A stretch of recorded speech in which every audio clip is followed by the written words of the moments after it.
officially live 34 minutes later. Hey, what's up, everybody? All right. Barcelona says, it sounds so slow. This is how it actually is. Tell me you listen on 2X without telling me you listen on 2X. Hey, question. I have a question. Genuinely asking. When you listen in 2X, is it just a speed control or is it also a pitch acceleration? Like, do we sound like this when you're listening in 2X, or does it just speed it up? And it sounds like this when you're talking really fast and it just goes like this. Yes. Okay. Well, I was just curious. I didn't know how that actually worked. Welcome in, everybody. Thank you for being here. My name is UltimatDJz. That's Griffin. This is Talking Trek Live, Star Trek Fleet Command's official podcast. Welcome in, everybody. G7 is here. Welcome to our second podcast episode. Actually, I guess technically the third, since we did a Talking in Cars with DJs this time for the first time in over a year, which was a little bit fun. I might actually consider doing that more. It was phenomenally well received. Ratings off the charts. It was 318,000 people watched that one. I think it's a great thing. Really? My numbers indicated 324,000, but they were uniques across all platforms. So we're pretty excited about that. Anyway, it was a lot of fun. So we're appreciating all of you guys for tuning in for that. We had an opportunity to listen or to play Surge yesterday. We're going to tell you everything we know about that. Plus, the Serene Squall is now free to play. We're going to tell you what you need to know about that.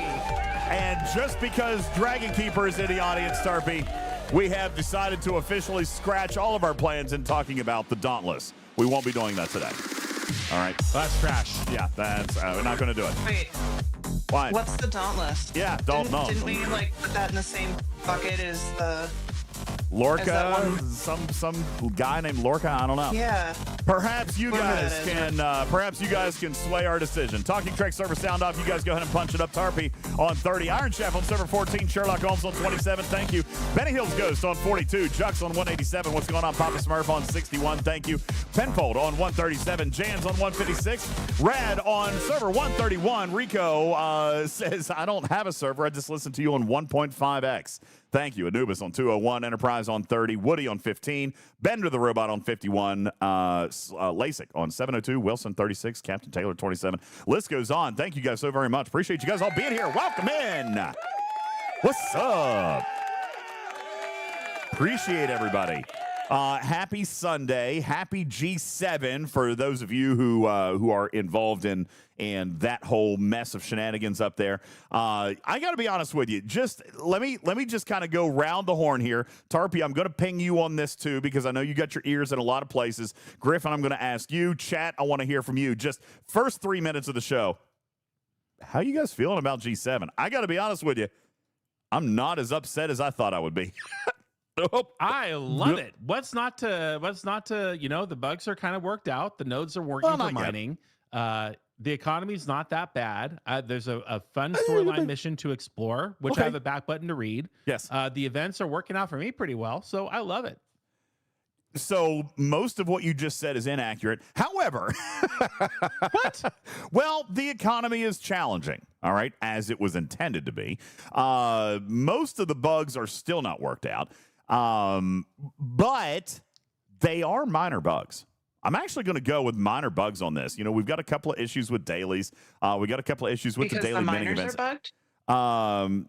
Some of the mining nodes are bugged, but then also miners are bugged. Yes. I see what you did there, Trump. Very good. Thank you. Very well done. Some of the miners are still bugged. You guys saw me on stream yesterday. Warlock told me to basically just man up and quit whining about it. Oh, I was so pissed yesterday. I was so mad yesterday because I had a miner on a node that had mined like 2 million. All right, in one go. It survived 2 million in one go, and I hit the recall button. So I didn't. Whose fault is that?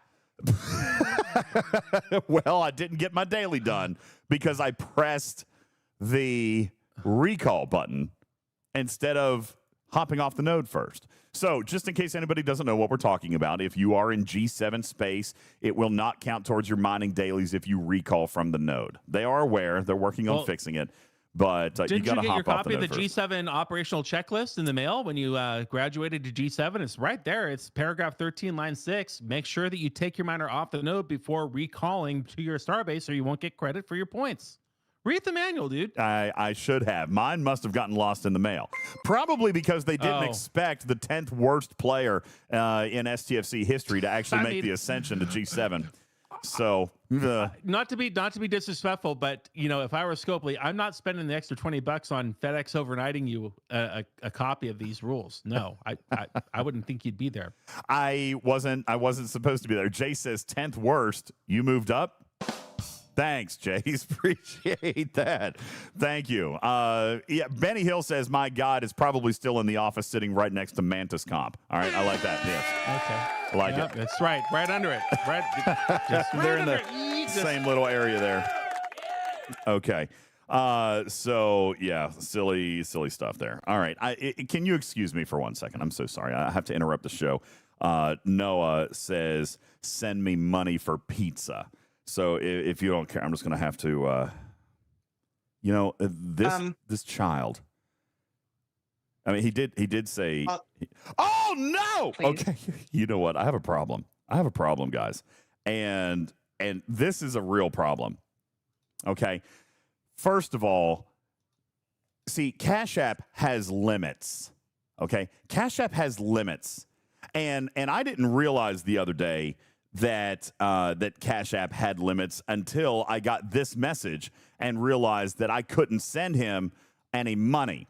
Then I went in and realized that the limit, I think I've told you guys this story before, that the limit is $1,000. What? Listen, first of all, stop calling me 17 times. I'm on the air and I'm trying to send you your money. Here's the next problem, though. You're at your cap for the month again. It won't let me send you any money. Oh, okay. I'll do that. He's at his limit. No pizza. No pizza for you. All right. I'm going to send the Apple Pay. No, I wasn't mad at you. I'm just trying to do something. I'm trying to send you the money. I can't send you the money if you're calling me every 10 seconds, you incessant hag.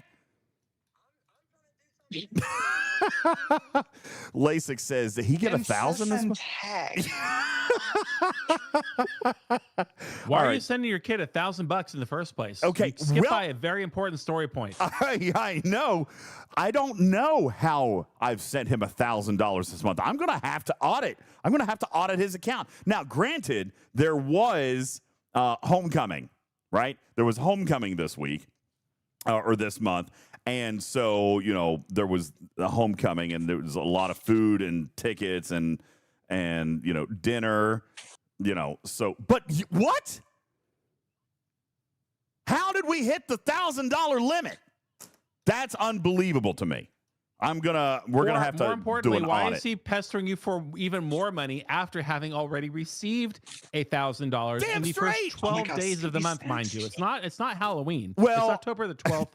It's on a 30-day rolling period. Okay, it's on 30. I don't 30 think that's accurate. No, you're making that part up. No, that's not how it works. I mean, I'd spent a couple $100 on his homecoming. They call it drip. Because is that a thing? That would be the attire that you wear somewhere. Yes. That's your drip. Yeah, that's what they call it now. They call it drip. All right. So it was like $250 just for his drip, which it was a very nice. He had like golden shoes and like a gold vest. I mean, it wasn't real gold. It was gold vest, and then like he had to get his hair did. Oh my God. He had to get his hair done. And that was $70. All right. Is he spoiled? You bet your ass he is. Absolutely. Diva? Yeah. Now listen, remember, OSU, I can't have him get a job. That was the deal. When he moved in and he had to get straight A's in school and he had to be focused on football and school, and I told him I didn't want him to get a job. But I am probably going to have to, rein in here a little bit on what this child is spending. You think that's a good idea? Maybe. Damn. $1,000 in the first 12 days of the month? No, it's on a rolling 30-day period. Still asking for pizza money? Pizza money. It's on a rolling 30-day period. And, I mean, he drives a lot. We live in the country, so gas is expensive. Okay, I didn't ask for judgment. If only his dad could get him a good deal at a car dealership on an economy-based car with, alternative measures to gasoline. I feel like, no, that would never work in our area. Electric vehicles just don't work in our area. You have to drive too far. You have to drive too far. They don't have the range, man.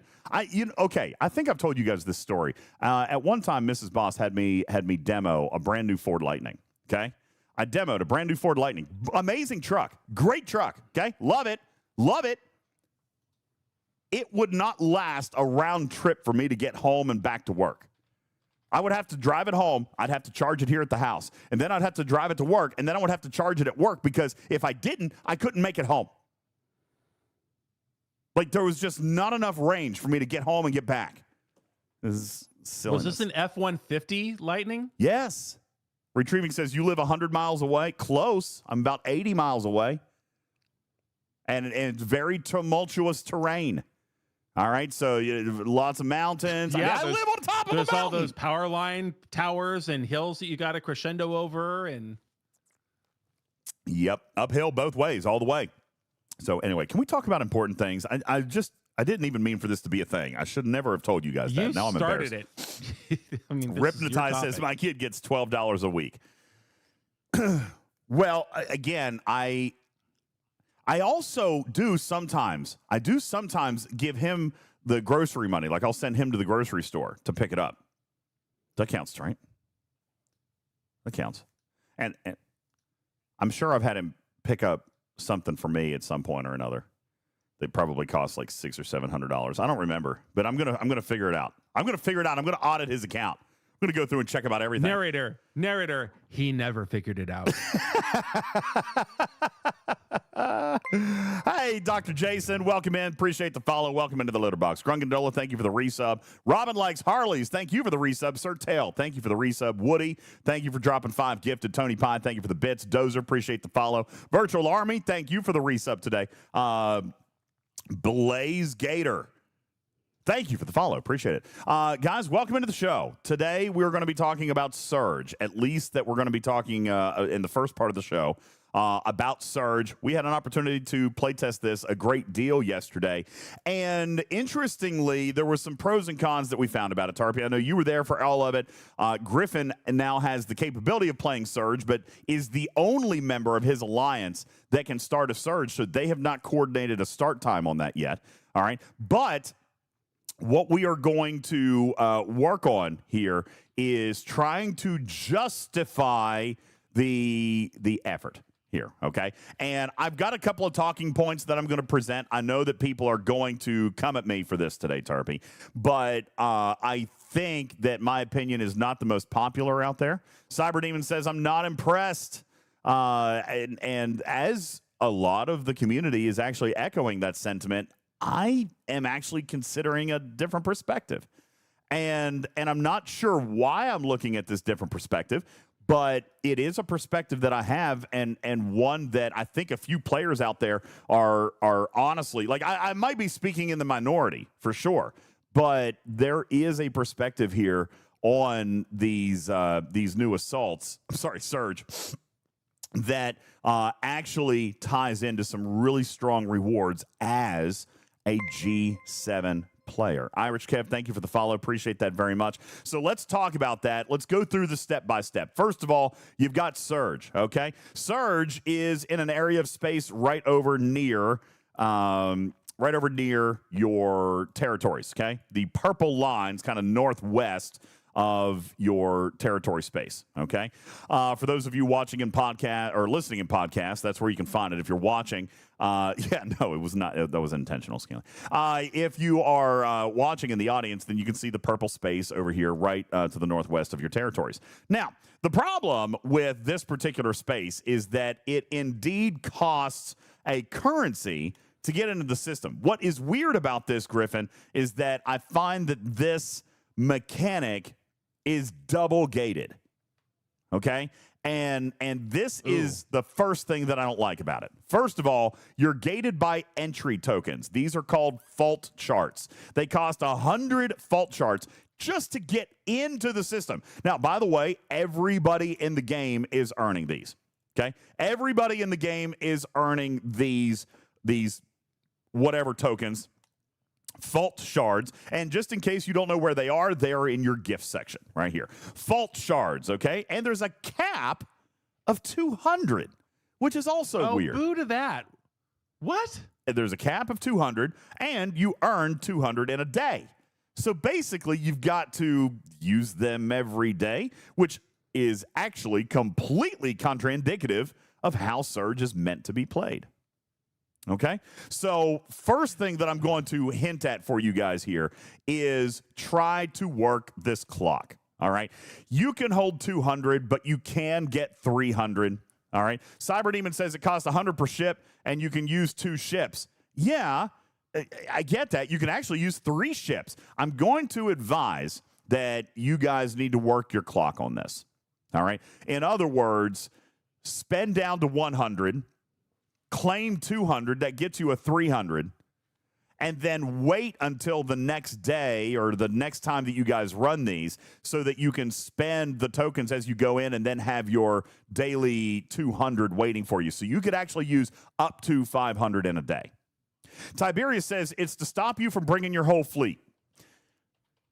Maybe. However, I don't think that you could effectively play with your entire fleet. All right. As a matter of fact, I think the best you could possibly hope to do would be to captain 3 ships.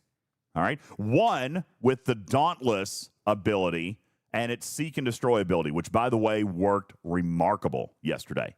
It worked great.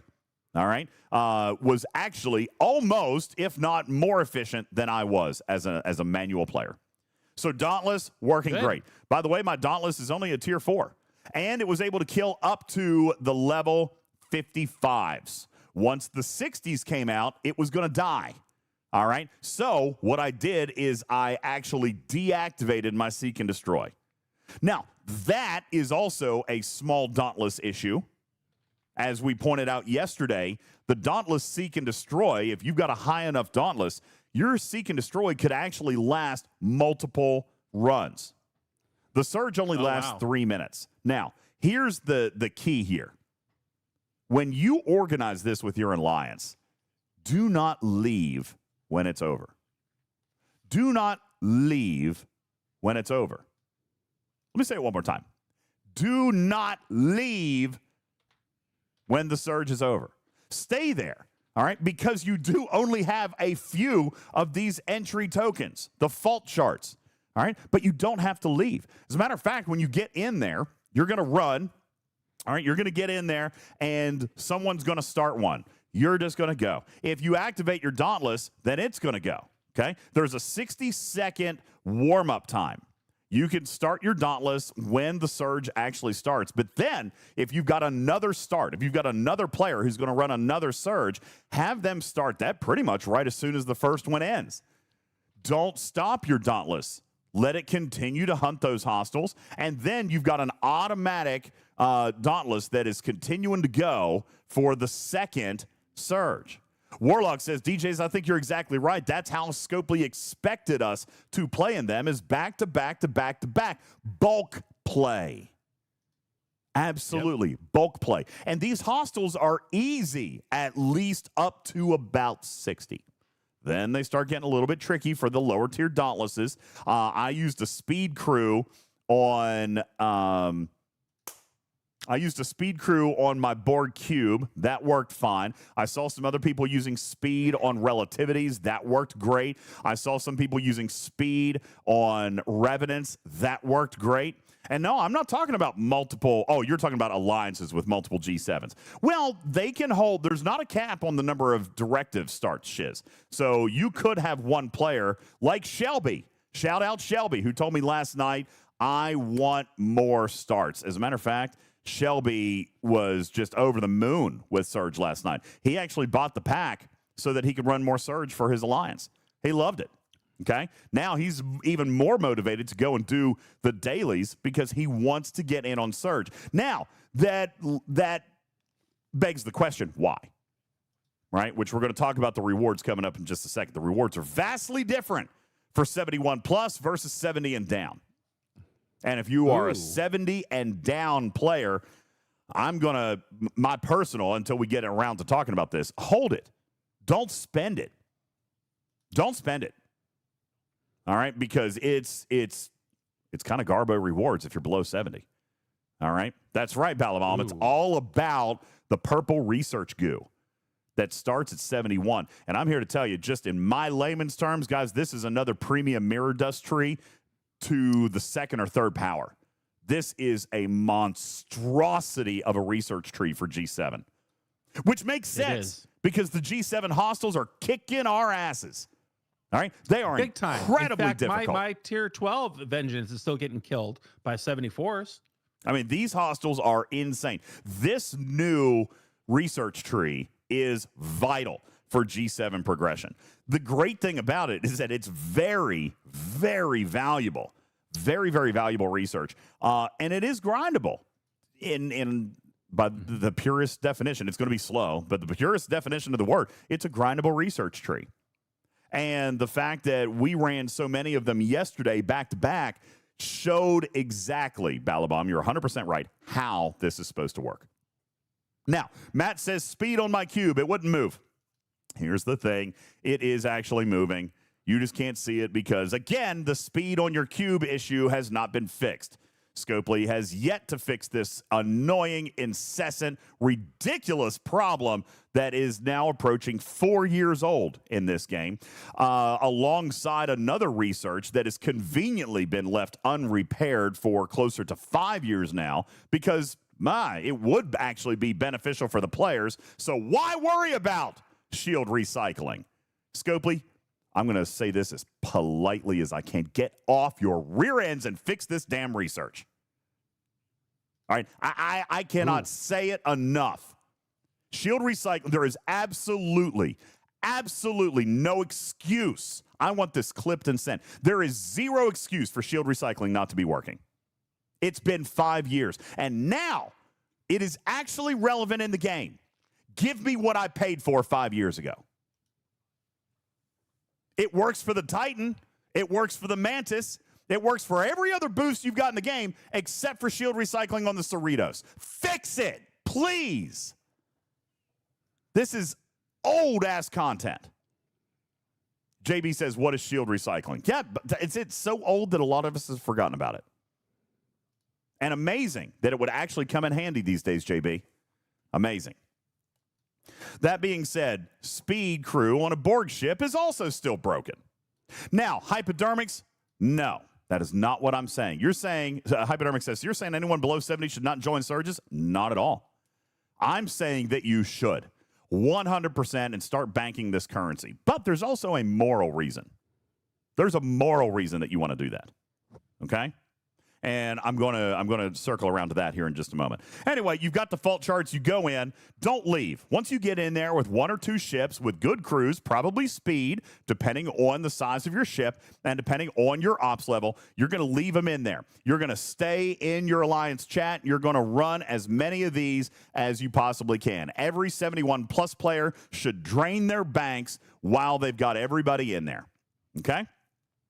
Then you're going to earn the tokens. And I actually have, oh, goodness gracious, where did this go yesterday? Tarpy, we had a chart with Surge stuff on it, and I forgot to save it. Jules made it. It was in the spreadsheet. So it should be in your Google Sheets in one of the most recent spreadsheets you've looked at. Is it a G7? It would be the G7 one then, right? Nope, that's not it. That's not it. Give me 1 second. I'm gonna find this. I want to put this up for you guys, and also want to put it into the graphics room. But this is a great little cheat sheet on the scoring and what we know about surges. So the idea behind Surge is 3 minutes. Go crazy. Kill every hostile that you possibly can. Kill them all. All right? Because what will happen is I can't find it. Can somebody find it and send it over to me, please? The Surge chart. It's not in the Google Drive either. I don't know where it is. Anyway, kill them all. Every single hostile that you kill awards you a certain number of points. Then, as time goes on, after you kill so many level 40s, then it will tier up to 45s. This is where you improve your score. All right? The faster you kill all the 40s, the faster you get to the 45s. The faster you kill all the 45s, the faster you get to the 50s.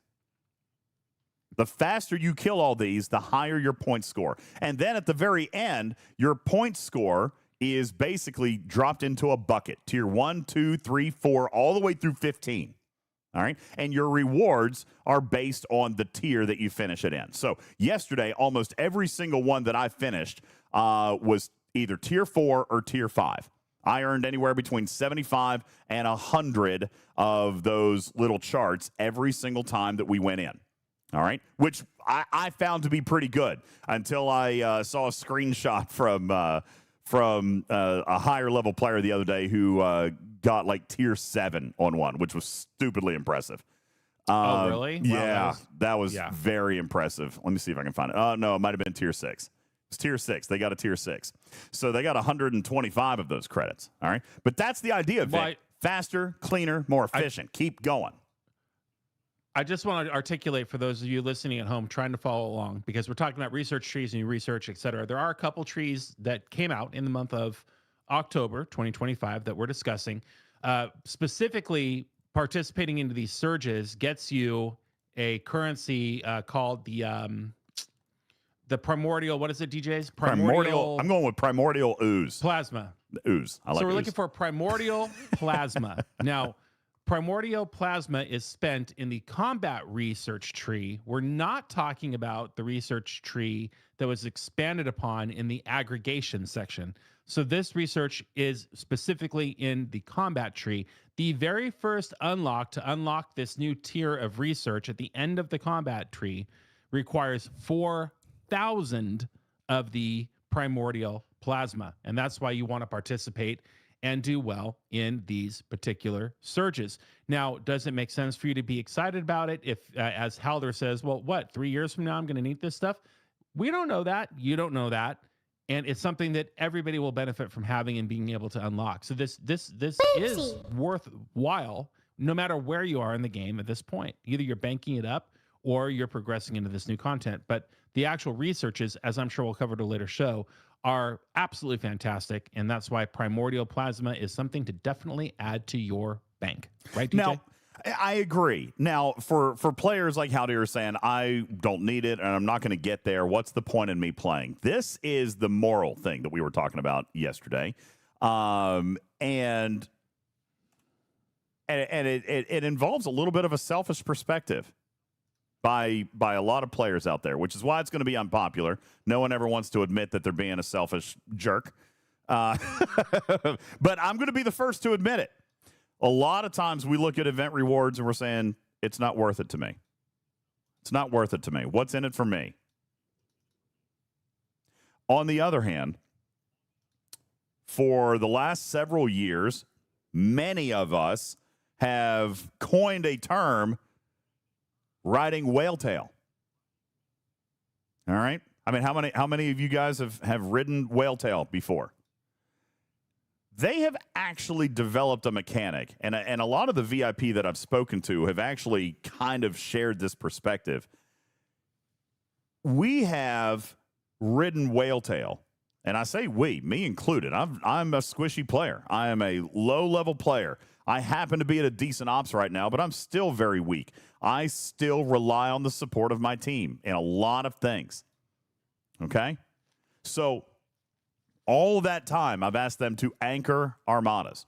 I've asked them to hold down starts or help me with this or kill. How many of you guys have sent an NX-01 or a Voyager to a big Armada for the start, and then you ask somebody to come and anchor that for you? Okay. Oh, yeah. It Everybody happens. has. Raise your hands out there. Okay. J-Babe said it's not about being selfish. How many times do we help the lower players? Daily. J-Babes, that's exactly what I'm saying. But I think the perspective of some players who aren't going to be able to earn primordial plasma is a little bit selfish. Okay? That is what I'm saying, J-Babes. If there's nothing in it for me, why should I do it? Now, Strider says, I think a lot of G7 are going to need to be convinced that they need the lower players. No, they won't. They already know the power is in the numbers. Okay? I'm going to pull up a screenshot that I got from a player yesterday, and I hope he's okay with me sharing this, but I'm going to. Right here. He had something like 16 or 17 people play with him, and he broke tier 5, almost got to tier 6. He got 125 surge fragments. That is valuable to 71 plus. Let me say it again. This goo is ridiculously, wildly valuable. This is the premium mirror research tree to the 10th power. Okay? For anybody who doesn't know it yet, this research tree is the most powerful research to ever exist in this game. It is exponentially more powerful than any prime in existence. It is better than Lorca. It is better than Khan. It is the most influential, game-changing research that has ever been released. And you can't buy it. At least not yet. I'm sure that day will come. All right? I'm sure that day will come. I'm sure that day will come. But right now, it can't be bought. The only way that it can be earned is through participation in Surge. And for the record, a G7 player cannot come into Surge and play alone. Their success on this score relies on the team participation. I want you guys to take a look at your screen. Right here is Bloody's Surge. He himself scored 1,425 points. Right there, by the way, UI error. Awesome. Really? We've truncated the last number again? Oh, we truncated. Hey, at least there's a comma in there. The good news is there's a comma. Okay? He scored 1,425 points. That point total is not what he gets alone, because that point total is then multiplied by the entire team score. His solo score multiplied by the team score to get him 10 million points, and that broke you into the tier 6 score. All right? And Tarpy, I really need that Surge chart. Does anybody have it? I know that Jules had it. I can't find it now. I don't have it. It was all over the chat. Anybody have it? Please. I gotta have it. I'm going to search in the lab. Find it. Where's the latest version of the spreadsheet? I can't find it. Shiz says he's going to get it for me. Shiz, get it for me, please. I've got that in it. So the in ops progression, I was just in ops progression and I couldn't find it. Ops progression, Surge tab. There it is. Hold on. Is that Surge? Yay! Found it. Okay, fantastic. Thank you, Shiz. Thank you, everybody who helped me find that. All right, I was getting ready to lose my mind. All right, take a look here. This is Surge, and we will put this in the graphics room here in just a moment. I'll grab this and put it in the graphics room for you as well. All right. Let's scroll here to the left, and we'll just why it's frozen. Oh, Game boy. stuck. Spreadsheet stuck. Please hold. God bless it. Okay, there we go. It's going now. All right, I'm going to put the link to the spreadsheet into the graphics room. Just go to the Surge tab. All right, but here's what we're looking at. Okay, these are the points that you get for killing each hostile. If you kill level 40 hostile, you get 10 points. Kill level 45, you get 15 points. Kill level 50, you get 25 points, and so forth and so on. Your score then is the number of points that you got multiplied by your team score. This right here proves you can't do it yourself. Just got that $1,000 pizza delivered. Yo, let's go, boy. Thank you. Appreciate it very much. Thank you. I got pizza. Woo. I'm going to eat some of that here in a minute because I can't right now because I'm talking. All right, anyway. $1,000 pizza. How much do the researches cost? We're going to get to that, Alpaca. Give me just 1 second, all right? So that is your end score. Your score multiplied by your team score equals your end score. What tier? How do you get the rewards? Here's the bracket. Tier 1 requires you to score a single point. No big deal. Everybody's guaranteed 25 Primordial Ooze. Tier 2 requires 100,000 points. As you saw from this screenshot just a second ago, Bloody got 10 million points. That qualifies him for Tier 6. He got 120 Primordial Ooze. I am definitely calling it Primordial Ooze. Anybody shout out, call back to Teenage Mutant Ninja Turtles 2? All right, we're going with Primordial Ooze. Oh, yeah. Okay. The secret of the ooze. The secret of the ooze. That's indeed. where we're going with this. All right, this is Turtle Ooze. All right, Primordial Ooze. So he got tier 6. He got 120 Primordial Ooze because he scored 10 million points. By the way, this thing scales all the way up to tier 15 with 2 billion points. All right, so I'm just going to go ahead and call out and tell you, we haven't seen the end of the enhancements to Surge. Go, Ninja. Go, Ninja. Go. Go. You know, Go, I go, saw him in go, San Diego go. at the Adam Sandler comedy show. If Adam Sandler has not been to your city yet, Vanilla Ice Sandler. does perform Vanilla with Adam Sandler. Wait, what? And they do that song. They do the Ninja Adam rap? Sandler's on a tour. And Michelangelo comes out in full costume, and they all do, and the whole crowd Ninja rap? was doing "Go Ninja, Go Ninja, Go." Oh my God! Yes, the what Ninja a callback! rap, Love live it and in person. I want to see the Ninja rap. I want to see it live. It's so great. I'll send you the video. I recorded it at my own So peril because I'm not excited supposed about to, it. but I did. Thank you. All right. You're welcome. Here, I'm going to put the link here in the chat for those of you who are asking about it in the Twitch chat. I will also put the link for this Google Doc in the graphics room. Apparently I just did. There you go. Okay. You have access to this Google Doc now. There you go. So this is ops progression. This is everything that we know about Surge. Okay. So let's take a look on how this works. What system do I go to? Any system. Okay. But to maximize your score, you want to coordinate with your alliance to participate in one system. Any ops player can join a system with 100 Fault Shards. And by the way, this says ops 45. We have disproven that. That is no longer the case. We do not know the lower band. Ops question mark plus. We don't know because we saw an ops 40 join yesterday. Okay? Really? Yes, we did.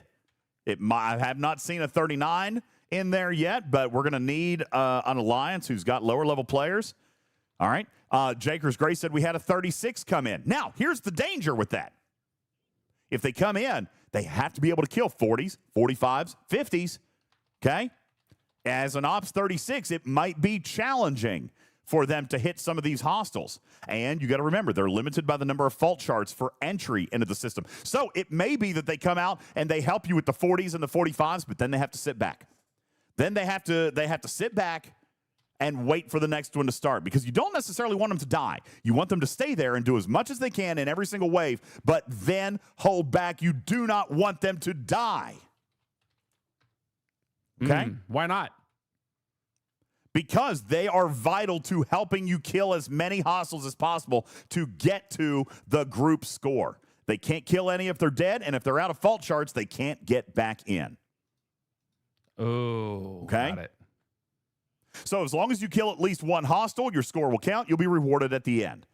Kirshara does not work. The Borg Cube does not work. The Junker does not work. Dauntless does. You are not booted at the end. Unlike wave defense, all the surviving ships remain. The hostiles are reset to 40, and the next surge can be started immediately. And this is the strategy. Do them back to back to back. And yes, I know that coordination is going to be a pain in the butt. What I did with Captain Bull and JB is basically said, and we planned this for 2 days. We said, hey, just drill it into our alliance's heads. Hey, we're going to do this Saturday at 4 p.m. Eastern. Saturday, 4 p.m. Eastern. Saturday, 4 p.m. Eastern. As a matter of fact, we intentionally, and this may be strategic and it may be a strategic error, but we intentionally scheduled it at the same time as a territory takeover. Why? Because a lot of our players tend to be online. We don't typically get challenged, so we knew they were going to be there to at least check in, get a couple of points. We said, go to Surge. Oh, my Admiral would crap himself. Maybe the hour after. Maybe the hour after, possibly, but how many of those people check in for 5 minutes and then leave? All right. Or before. How do you maximize your score? Next week. Yeah, next week I'm going to be Next couple challenged. weeks territory reset too. Yeah, it could be a thing. Couple weeks. How do you maximize your score? Join early, kill often, kill a lot, and have as many teammates as possible. Okay? You can strategize on zones, but if you got 25 people in there, that's going to be really, really tough. Okay? That's going to be really, really tough. Benny Hill says coordination sounds worse than coordinating formation armadas. I don't know necessarily. I don't think so. No. We just said show up at this time. All right? We just set a time, and we said be there. All right. We didn't have to coordinate what leg. My alliance has decided against doing zones. We're not going to do zones. It was too chaotic. All right. Yeah. You can't do zones.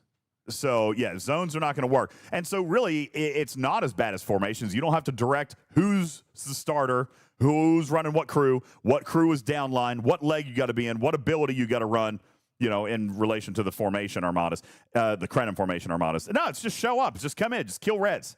Okay? Can you join in the middle? Absolutely. Okay? You can. Yep.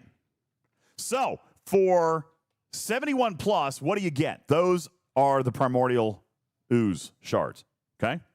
For any other player, you get specialty ship part sourcing, which, by the way, sucks. It's a terrible reward. And I feel like it was intentional. If you are a player that is miles and miles away from G7, then sure, you might as well spend it on something that's going to give you something. You've got Titan A parts, NX-01, Vindicator, Voyager, Protector, Eviscerator, Revenant, Talios, and Monavine. You got specialty ship parts of all of these. Okay? If you want, you could spend it here. But these rewards are garbo. They're pretty bad. Now, if you're never going to be able to spend it on 71 plus research, you might as well spend the currency. Okay? You might as well. But it's triple the price of what the 71 pluses are paying, and it's a very, very small payout. Okay? I wouldn't be surprised that if you find yourself in an alliance that has 71s so you can run many of these, it might end up being an alliance requirement to participate in this. I know many alliances who do something like that. Our alliance is going to track participation because the scoring metric at the end is very, very nice. The scoring report at the end is very well put together. Again, this is a screenshot, again, from Bloody. Thank you very much. Here, you can see the score of everybody who went in and played. Right here on the left-hand side, a simple screenshot, and then somebody to key that in a little bit later. But this is a very, very good scoring breakdown right here. Okay? Yeah, don't be surprised if your alliance is going to make you participate in order to be in a top alliance on your server. And I'm not saying that that's necessarily a bad idea. That's just the state of the game that we're in. It's always kind of been that way. As J-Babes points out, it's about time because it doesn't happen nearly enough. As a matter of fact, I mentioned this yesterday. There are certain events that have occurred in the game that have required littles to help their bigs. Much more often, on a scale of 90 to 10, it is a mechanic where the bigs help the littles. Okay? But once in a while, do you remember the Halloween gummy event? Which, by the way, could be coming up again this month. But the Halloween gummy event was an event where the littles can help the bigs. Leaks, leaks, leaks. Things like that have happened in the game. Retrieving says, honestly, territory capture defense, kind of similar. Littles can help the bigs. It doesn't happen nearly enough in this game, but this is a scenario. So this is why I say it's going to be an unpopular opinion. You've got to open your mind and think about it.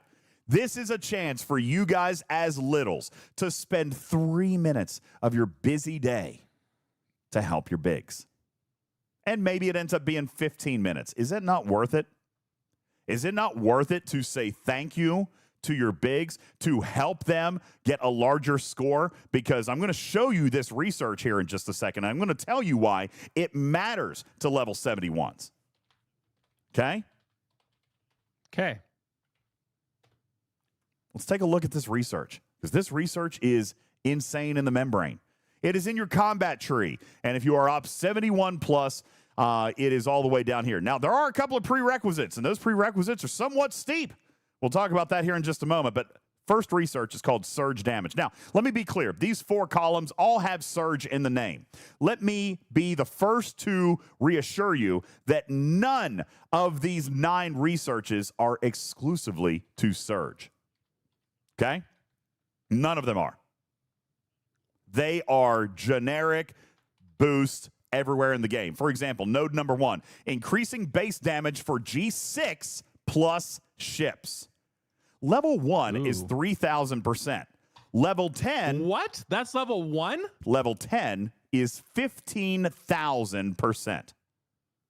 Oh, this is a table reset, you guys. The table has been reset. We've put away the plasticware. The fine china is finally on the table. Surge shields. Increasing base shield health for 6-star plus ships.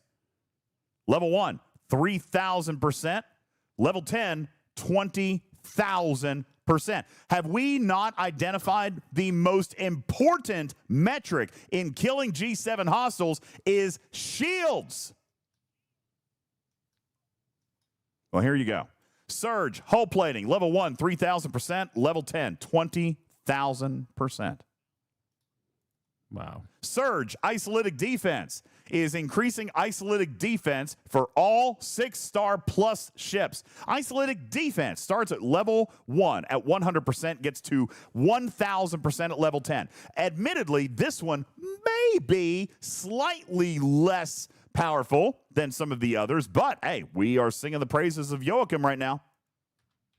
Surge, critical hit damage. This one is vital, guys. Surge, critical hit damage. 50% boost at level 1, 500% at level 10. Now, let me be very clear. These researches are going to be very, very, very difficult to obtain. And they are currently not being sold. All right? And when they will be sold, they will be costing a pretty penny. I'm sure they will. This, like I said, this is the premium mirror research tree on steroids. Okay? Surge Apex Shred. 80% at level 1. 800% at level 10. This is Shred. Wow. Isolytic damage output. Level 1 is 100%. Level 10's 500%. Critical hit reduction. Have we... Reducing enemy player, this is a PvP one, critical hit damage, level 1's 50%, level 10 is 500%. Captain Taylor says, quite the power creep here. Guys, G7 is here. Power creep's already upon us. Have you seen the power of these new ships?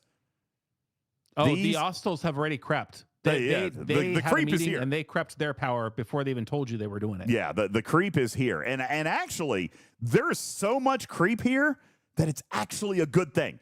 Hear me out. I know. This just is like any STFC podcast. There's all kinds of creep here. There is so much creep here. It's actually not bad. They have separated the game modes of G6 and G7. Yeah, totally. Now, I'm here to tell you, I apologize in advance. G6 and down players will never stand any hope or prayer in PvP with a G7 ship. 0% chance. It will not ever happen. I'm here to tell you. I'm sorry. But when it comes to PvE, there's a very, very clear separation here. You're seeing right now G6 barely able to participate in G7 with G6 epics. Barely. This is difficult. The vengeance is not even great. All right? It's going to happen. But these researches are the power creep that is necessary, Taylor, for you to have an effective experience in G7. Yeah. All right? I mean, that is absolutely, absolutely necessary. However, this and is another why great reason why we have the veil for G7s to play with each other and not intermix so much with the G5 and the G6, one would speculate. Sherlock Holmes says, so no sense in investing in G6 epics now? No, it's the exact opposite. You have to. You have to. And they have to be minimum tier 12. You cannot skip them. You have to have a minimum tier 12, maybe even a tier 13 for you to even hope to begin to scratch the surface. I've got a tier 12 Crenshaw, and I still can't do my big dailies. I did my little dailies. As a matter of fact, let me just show you. I'm going to show you. This is somewhat embarrassing. I tried today. I gave it my best go. And by the way, I can kill him. But like 1 or 2 per hull. Now, Vul, yeah. I hear what you're saying. I can kill 71s at a tier 8 Crenshaw. Okay, fine. You want to do that 50 times in a day? Because I don't. Today, I found a way to maybe get 3 kills per hull. After 8 hulls, I finally said, Vul says I'm getting 4 a hull now at tier 10. Well, that's great. You're the exception. And you probably have 2 or 3 of those officers that I don't have yet. Okay, just throwing that out there. I do not yet have Seska maxed. That's required. Okay? You need suitor maxed. That's required.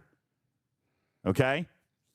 Nah, you're not using Tal. You're not using Tal. Don't even worry about Tal. Tal doesn't work. Let Tal go. My Crench is at tier 12, and I can get 3 today. I can get 3 per hull, but my Seska is only tier 3. Well, that's a big problem. Big time. Big problem. Guess what I'm investing 100% of my Crenum loot into right now? Clicking that Seska shard, 1 shard at a time, because we do not have a slider. Thank you, Scopely. Well, now it's 3 at a time. They did remove the tax. Still no slider, but now you can get 3 shards at a time. Okay? So, yeah. That changes everything. Seska, necessary. Suitor, necessary. Okay? Pick Hue, necessary. And by the way, just for those of you who are sitting at tier 4, it costs 35,000 epic X-Borg credits to promote him to tier 5.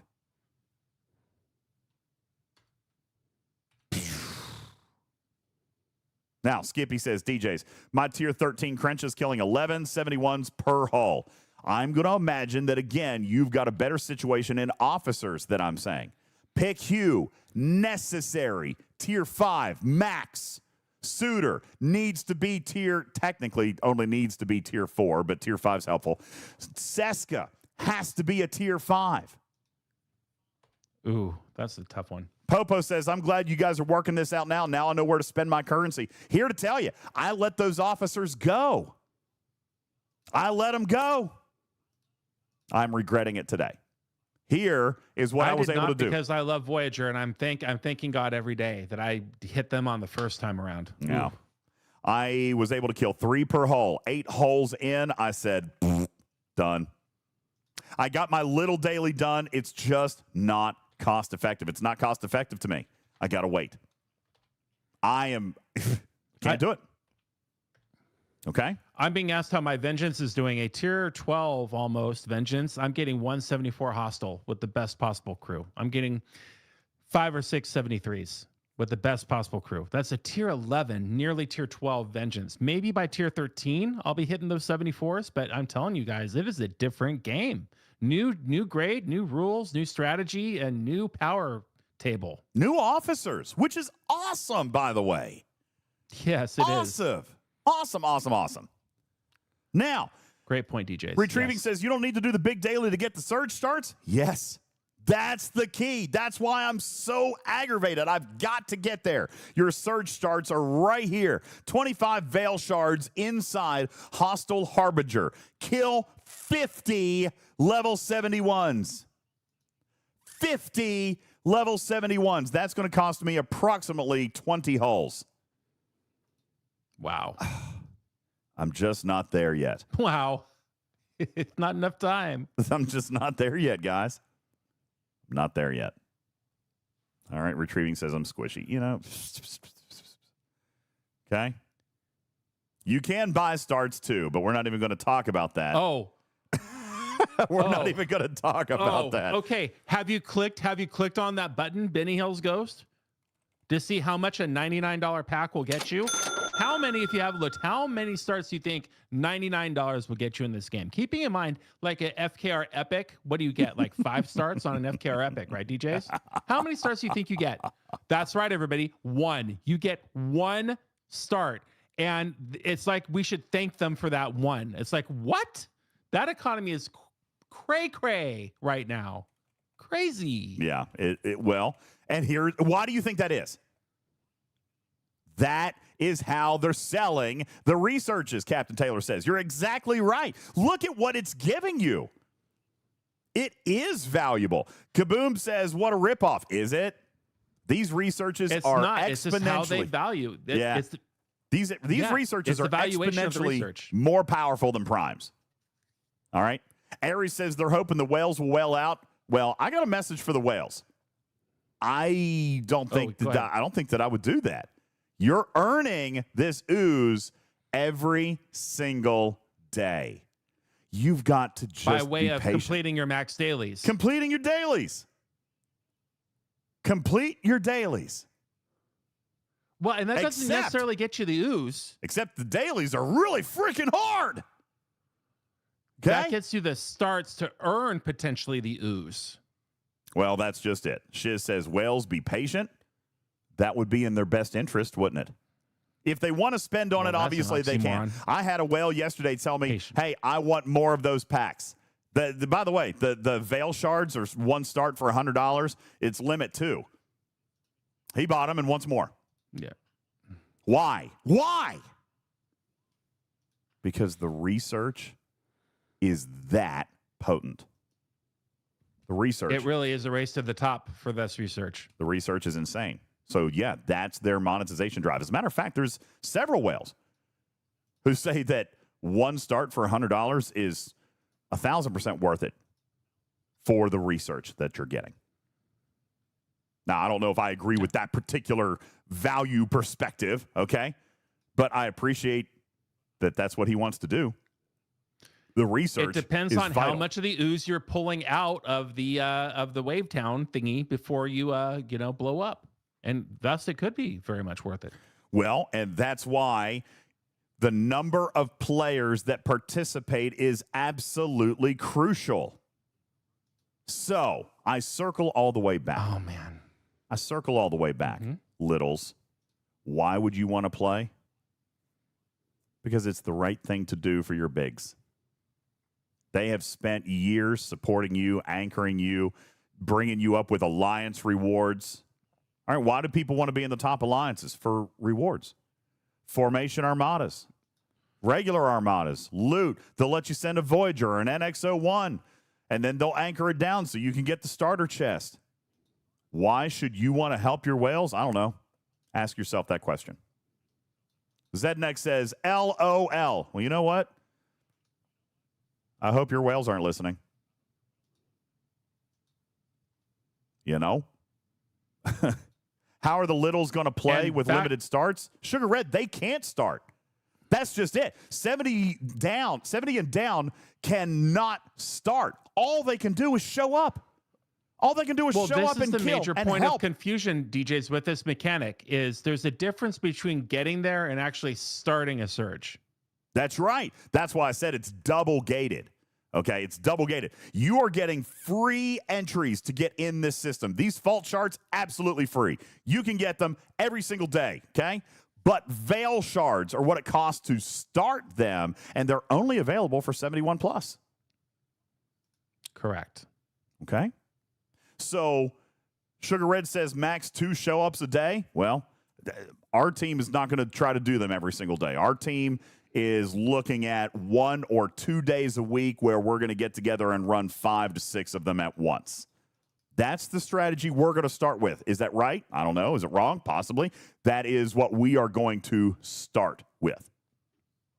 Okay. And if you're out there shopping for a new alliance, one important thing to consider at this stage is, again, DJ thought I was an idiot for saying this last week, and I stand by this point that you were wrong. You really need to look at the progenitor space, the territories, and see, is this a 5-territory alliance? Is this a no territory alliance? Because the alliances who do well in territory capture are well coordinated. They know where to be and when to be there. They're going to show up. And those are the same alliances that are going to do very, very well in surges. If you find yourself in a 101-person alliance and you think you're not participating in these surges, they're probably going to boot you. I would boot you if I were the Admiral, because I want 100 players who will at least acknowledge what's going on and when and be there. Not just for the TC, though it is receiving next week, but especially for the surges, because I want to get the best possible bang for the buck that I can. And you're either on that team or you're off that team. And we are talking about teams, Zednik. We're talking about your whales. I'm not talking about whales from other teams, all right? I'm talking about your alliance whales. He says, why help whales when they just kill me in arena? Because that's the point? I don't know. All right, we're talking about your whales, okay? Shiz says, I'm glad that some folks actually understand that there can be a helpful relationship between bigs and littles. Skippy says, why are the littles being so loud? There's no repair cost. It's free loot for future investment, all for 3 minutes of their time per run. Is it too much to ask? Skippy, it seems that it must be, because what's in it for me? What's in it for me? No, it's simply they have not participated yet. They don't understand the economy. They don't get that it's free. They don't get that they simply need to be there and play. And that's not necessarily the player's fault. If you're out there and you're feeling that way, you've been trained by way of playing this game, maybe for 4 years, 5 years more. This is a new kind of economy where it is a scratch my back, I scratch yours, you scratch mine. And there's no cost for you to participate. This is very rarely seen its way into Star Trek Fleet Command in the past, where there really is not a charge for you to be there. Kind of maybe like an Armada, if you're never the starter, if you're always just showing up, maybe a little bit it's that way. But this is good for the health of the game because it gives people a chance to meaningfully participate without a monetary investment. And I think that's fantastic. I'm going to remind you guys that one of the things that Connor had mentioned in his original letter coming up towards the end of the year was that there was going to be a new and improved is, I guess, open to interpretation from your perspective, but a new focus on alliance-based activities. Here's the first one, and I think it's great. Oh, big time. I think this is great. Smaller folks must think that this is a G7 only thing. And here's the thing. The rewards are not as great for 70 and down. That's the fair point. They're not as good. All right. But then I might say, hey, you might consider saving those rewards because depending on when it is you think you're going to hit 71, man, I'll tell you, I would love to have a year's worth of Primordial Ooze to start my journey at G7. Let me just point this out. Let's say that 6 months from now, you are like Ares, who says, I am Ops 46, and I am ready for my whales to pick a day. I will be there with bells on. First of all, Ares, good for you. I applaud that perspective. Yep. I applaud that perspective. Good for you. The fact that you are 46 and an alliance with 71s and you're thriving, good for you. Secondly, if you think that the time for you to get to 71 is too far out, then you can get some specialty ship parts, which, by the way, are still probably valuable to you as an Ops 46. Thirdly, or maybe secondly, I don't remember what point I'm on now. If, let's say you're on number 3, go ahead. Let's say you are an Ops 66. All right, then you save that up because in the next 4 to 5 to 6 months that it's going to take you to churn your way towards 71, we just talked about how mind-blowing this research is, how great, how thankful should you be to your whales then for giving you 6 months worth of bankable loot so that you can go and knock out 3 or 4 or 5 of those researches on day one that are going to vastly improve your experience in G7 as compared to myself or Bloody or Griffin or anybody else who's playing there right now. Because I'm here to tell you, nobody outside of this month, this week, nobody will ever have it harder at Ops 71 than the players who have it right now.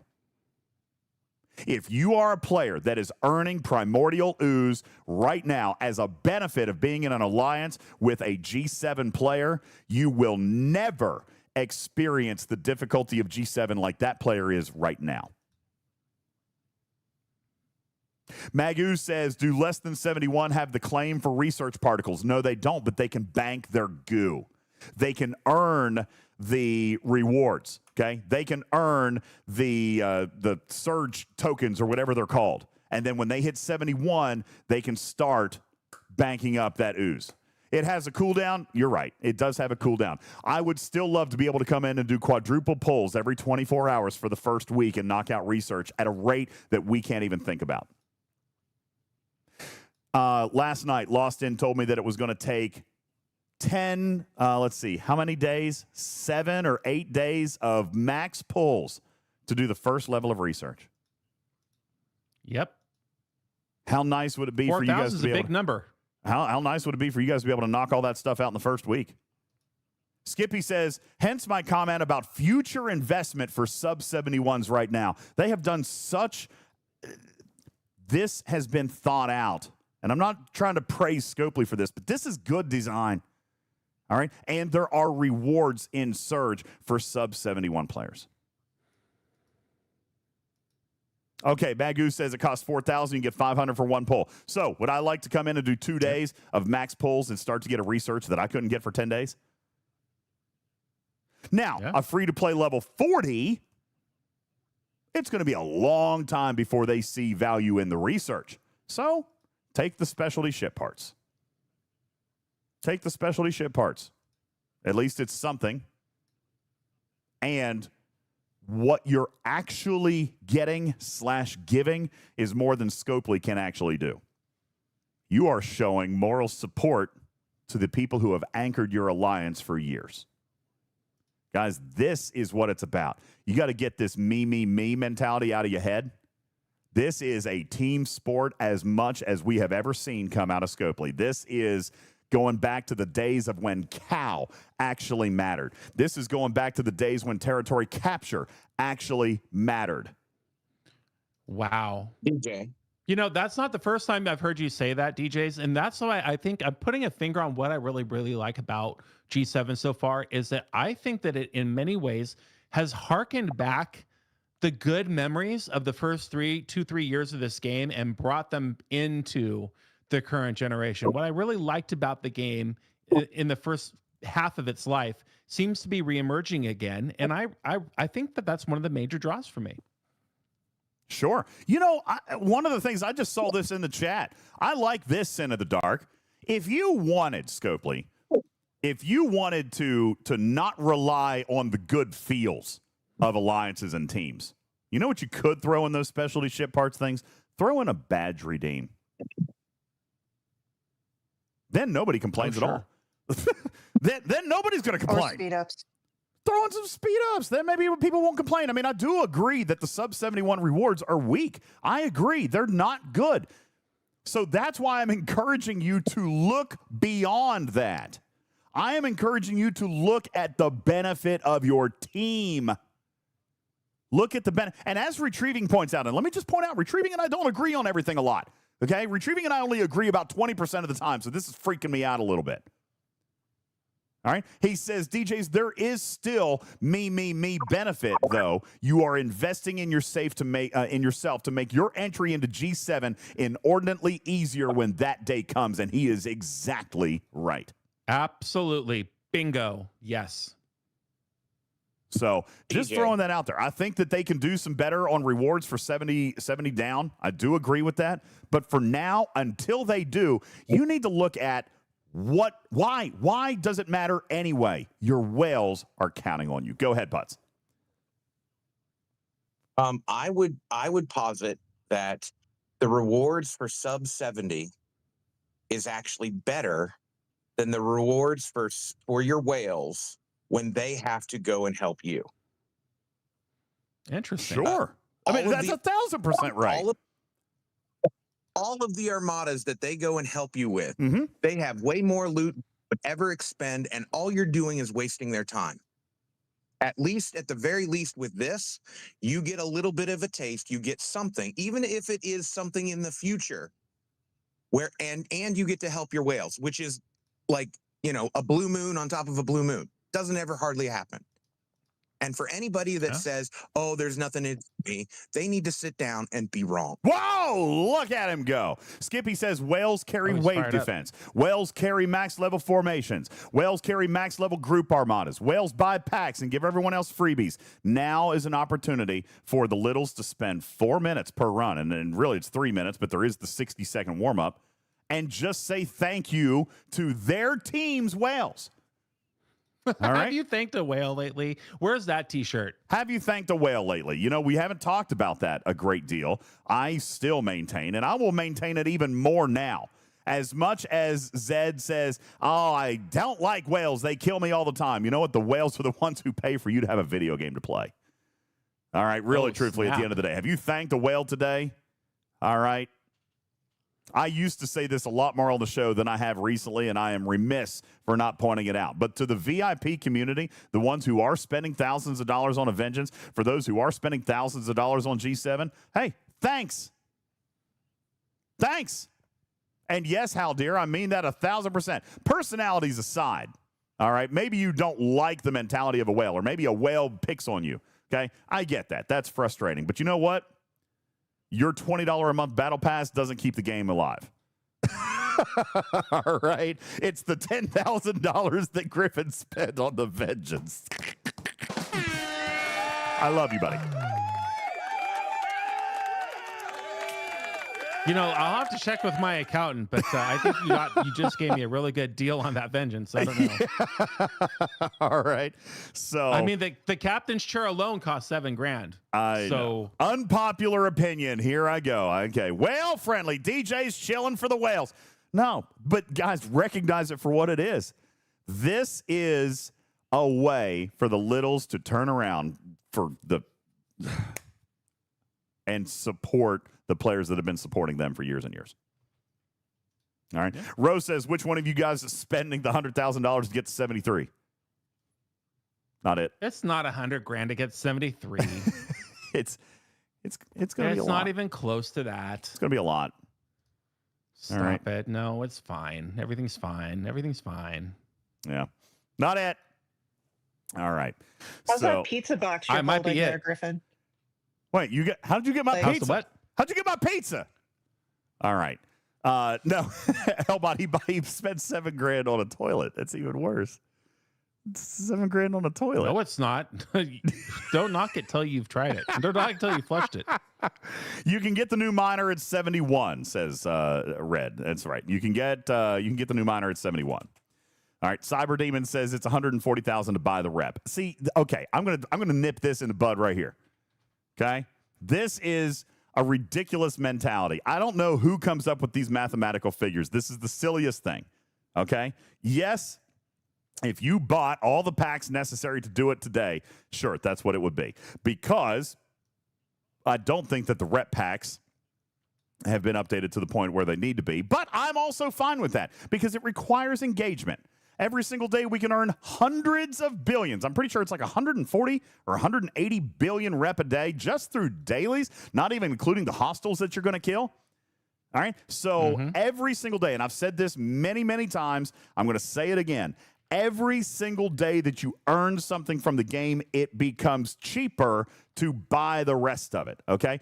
It's going to cost $150,000 to buy the rep. That is the goofiest perspective. I don't care if Cruzito was there or not. It's the mechanic of that perspective is so skewed. It's so weird. All right. But regardless, if that's what it costs, it's fine. Who wants to do that? When I can not me earn $15 or $20 or $25 worth of rep every single day. Yeah, that's only for someone who wants to buy everything on day one. Why do that? Shelby says I can earn 150 billion rep a day just in dailies. So that means every single day you're saving $300 in rep packs. Okay. Yep. Well, there you go. Yes, maybe that's what it would cost if you buy it all in packs. Let me tell you something. Not even Scopely expects anybody to do that. Okay? Every single day, it becomes cheaper to give you, for you to accomplish things because of what is sourced in the game. Every single day. Correct. Absolutely correct. So, there you go. Oh, goodness gracious. I give no credit to those types of statistics. Those are skewed. Those are like political advertisements. All right. I'm going to pick this one tiny little thing and I'm going to focus in on it because it's the thing that sounds the worst, yet makes the least amount of sense. All right. It makes no sense at all. Red says, once you hit 71, do the 7 and loyalty day chest increase? Yes. A whole lot. A whole lot. A whole lot is dependent on perspective. They do increase a great deal for G6 materials. They do provide some G7 materials. I'll leave it at that. They provide some G7 materials, but they do very significantly ramp up. I'll pull mine up for you.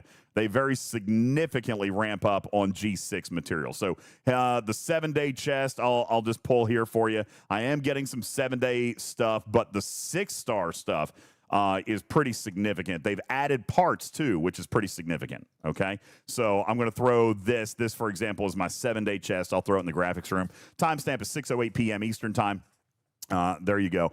That is in the graphics room, if you're in a podcast audience. Haldir says 10 parts. Yeah, it's not really 4 parts. I mean, obviously, we're doing better with the junker. But the 6-star materials are significantly more than what they were. I mean, 12,000 of each and 1,500 rare. I mean, that's pretty valuable, okay? to be honest with you. Because again, even me as an Op 71, I definitely need to be going back and focusing on building up my G6 epics. All right, and by the way, my G6 rare miners. Rare. And my G6 rare miners, yes. What? 1,560 rare per material, yes. So, okay, so someone with their treasury open who is upper G6, put in the chat how many rare materials are in the villain's treasury right now. I'll show you a 30-day here in just 1 second, Red. For my Op 71 villains treasury, I am showing slightly more, Tarpy. For G6 rare, I'm showing 1720. Yeah. How many is in it for a 70 and down? That's what you get for 6 months. It's 1720. So it will stay the same as you go up in the generation. Once you hit the top of G6, it will always stay the same. So you're getting approximately the same amount of G6 rare in 30 days of doing your dailies, all 260 points of them, as you would in 6 months in a treasury. Ish. I mean, that's pretty significant. In that treasury, anyway. Taking a look at the 30-day chest, I will show this to you as well. The 30-day chest is showing me 5,400 G6 rare of all three. That's 5,400 crystal, ore, and gas, and 41,000 of each in G6 Wait, that was your uncommon. weekly? That was my weekly. That first one was your weekly? Yes, that was my weekly. So you're getting as much in a week, not... So I'm not watching Twitch chat right now. So you're getting as much in 7 days of engagement as you would for 6 months of a the treasury. top part of a G6 treasury. Yeah.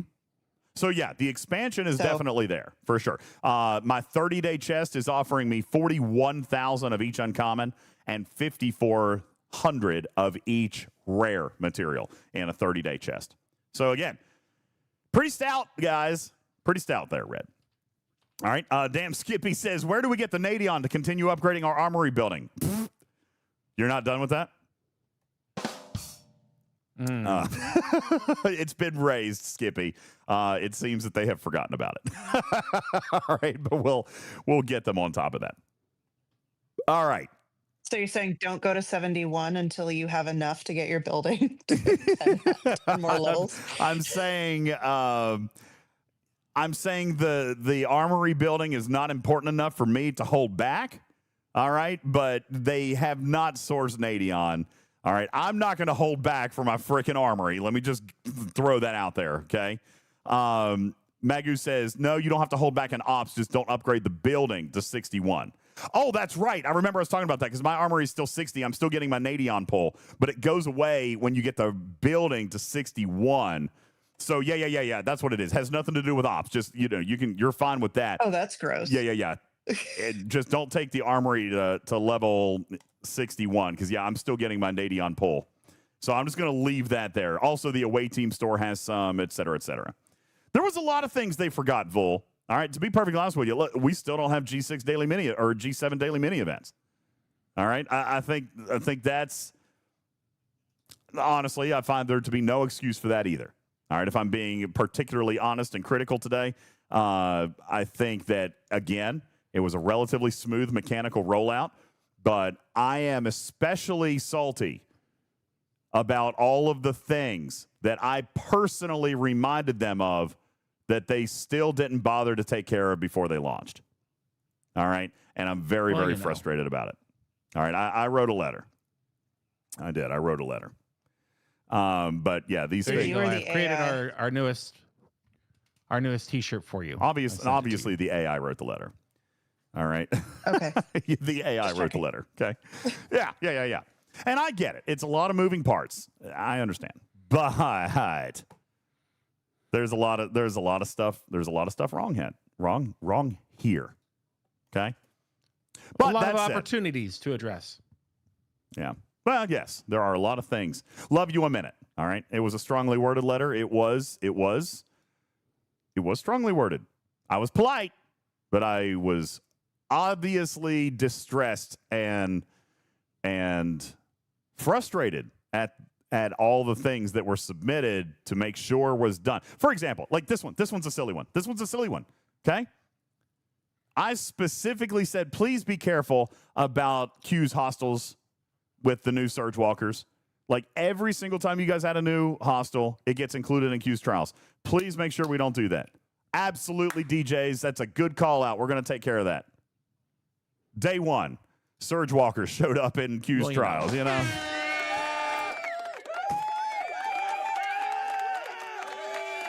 What are you going to do?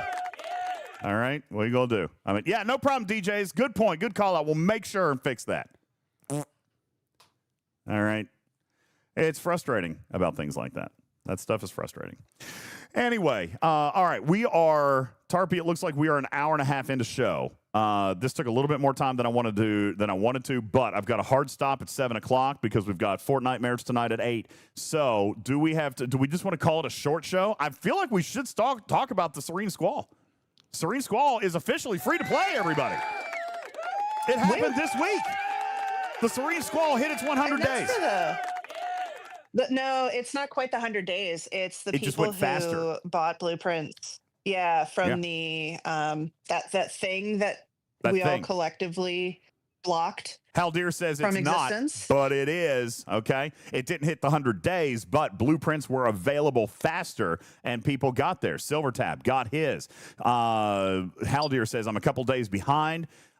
Shiz says it's free to play for those who got a couple during the Flashpoint events. So, yeah, it is available free to play. And regardless of whether or not you're getting it today, tomorrow, or 3 days from now, it is. Look there. Hypodermic says, I got mine 3 days ago. Warburg got mine a couple days ago. Mustang says, I got mine a couple of days ago. Drastic Leak says, I have 2 more days. Burton Drastic Leak. I love it. Yeah. Burton says, I got mine, and I love having 2 brand new grinds. Tell me about it. It's actually not that bad. It's very passive, and we would like to share with you a little bit of time measure tips and tricks. So let's do that on the other side of the break. Let's take our break. We'll spend 30 minutes on this. Absolute tops. 30 minutes. But we are going to take a very quick break, and we'll be back with more on the free-to-play Serene Squall, how to use it, and what to use it for. Are you going to mine common, uncommon, and rare with it, or is this going to be an exclusive epic ship in its opening days? We'll give you all of that, plus crewing for the Revenge Hostiles, and so much more on the other side of this break. My name is UltimatDJz. He's Griffin. This is Talking Trek. Star Trek Fleet Command's official podcast will return right after these words.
Welcome back into the studio. Talking Trek is live.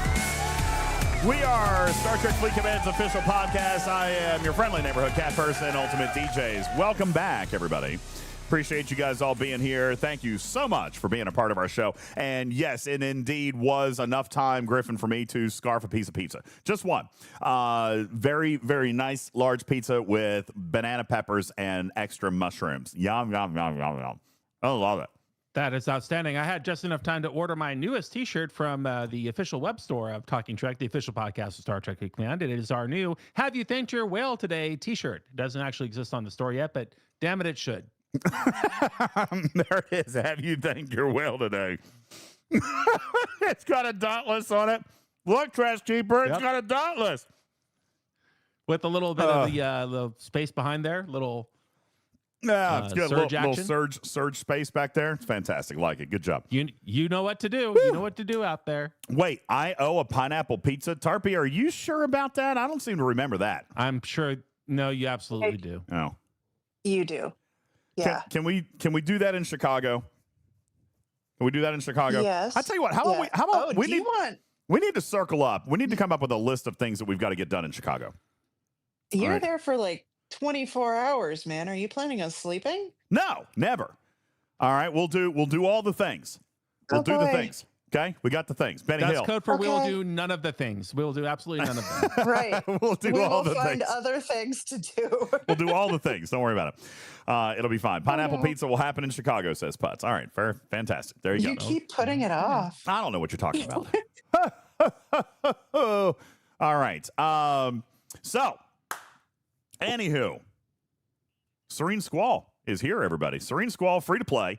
And that is something that we have been looking forward to, particularly with the use of epic transigen. So first, before we start, let's dive in top down here very quickly on what the Serene Squall actually provides. Okay. First of all, we're going to take a look inside our transigen refinery. We know that we can pull common, uncommon, and rare. This new one, Epic Refined Transigen, comes exclusively from the Serene Squall. Why? Because the systems that you can mine it from have hazards that are beyond anything else that any of your other miners can withstand. The Serene Squall has a hazard resistance specifically to the Epic systems. So, we're going to go mine the Epic. We are going to refine the Epic into refined Epic Transigen. From that point forward, and there is two parts to this loop, from that point forward, the mining stuff, we're going to come in here and we're going to look at all of these different artifacts that we can spend our rare goop on. Okay, that is the refined Epic Transigen. We can spend it on artifacts. We can spend it on a bunch of stuff. Artifacts are the big thing. Okay, artifacts are the big thing. Well, that and exocomps. Exocomps, you can spend it on some exocomps. The exocomps are valuable as well. You've got certain exocomps in here for efficiencies for certain ships. All right, these absolutely matter, but they don't all take epic. Like this one, for example, for the Eviscerator, is only uncommon. Okay, Vindicator in here. If you're going to bank up your parts for a little bit, this one does indeed take epic. All right, so you're going to want to take a look at the different efficiencies that are available for different ships, and we actually are going to be able to provide that for you in a spreadsheet as well. If I can find the transigen sheet, I should have been a little bit more prepared for that. All right, I've got that ready for us, so we'll take a look at that here in just a second. You've also got some combat buffs, including building speed, Apex PvP, reputation gained, isolated damage, and defense. Some of these things are good. You also then have research, efficiencies, and so forth. There are a lot of exocomps. Now, I've spent most of mine on the artifacts. All right, which is where I'm going. Warbird says there is one in there, a 500% build exo, absolutely mandatory for pushing to Op 69 plus. It's labeled as a combat exo. That's a good point. Let's pull that up right here inside the combat tree. You will see I actually pulled that when I went to 71. Increased building speed, which got me 500% reduction or increase in speed, which will reduce the number of Sigma speed ups. Okay.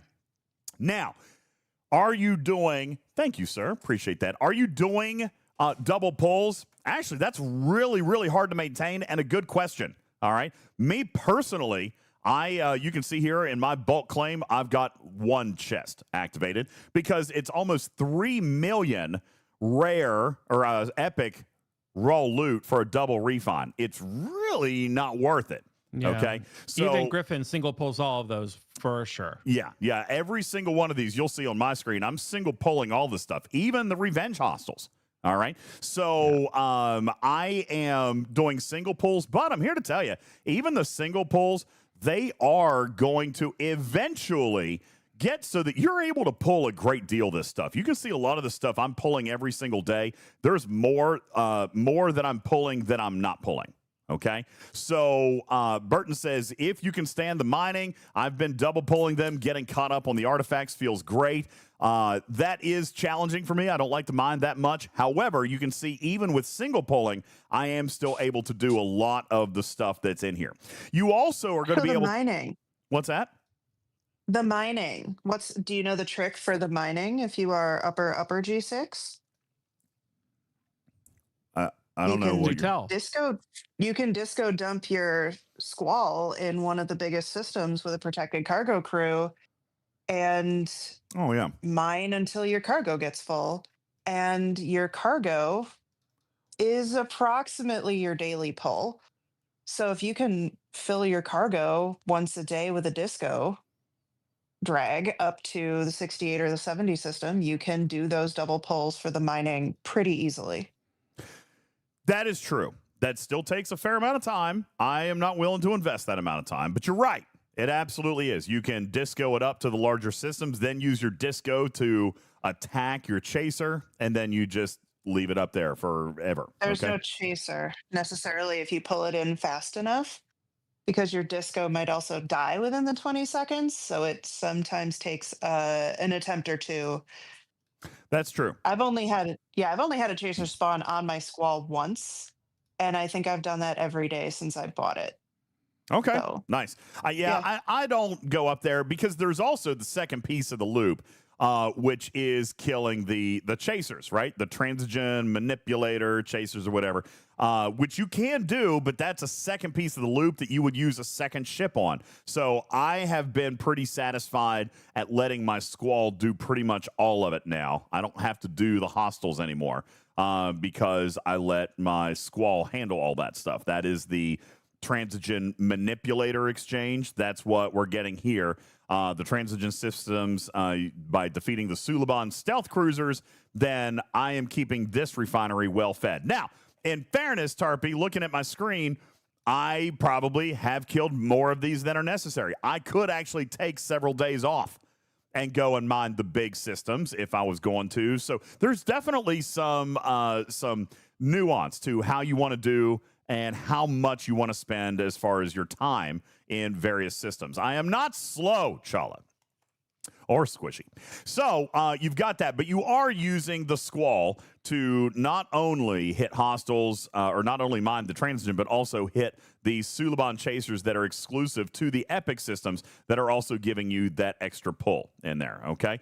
And that is all found within the transigen refinery. As far as the crewing that has gone for this, kind of depends. I find a great deal of luck with the Strange New Worlds crew.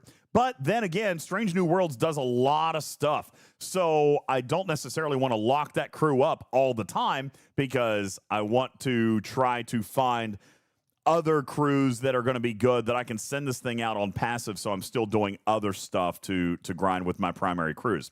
However, as Tarpy points out, and retrieving is like, oh my God, thank you, Tarpy. That is a real thing. You can disco it up.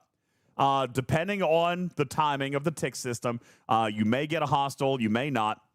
The disco is almost always going to be the first one up. So as long as you summon the Squall quickly enough, the disco is going to be the one that gets the chaser targeted to it. Benny Hill says you can rift the Squall up. That is true as well. You can rift it up as well if you want to do that. That will also get your Squall up into the high-level systems so that you can do your mining. And we're referring into these high-level systems like up here. These 62, 64, all the way through 68. And depending on the tier of your Disco research, you can see here, for example, mine without Grush is 1694. It only requires 1700 to get to that last one. So putting your Grush on your max discovery would be able to get you there. But again, still, it doesn't mean that you have to go to the 70. Just go to the bigger one because they do speed up.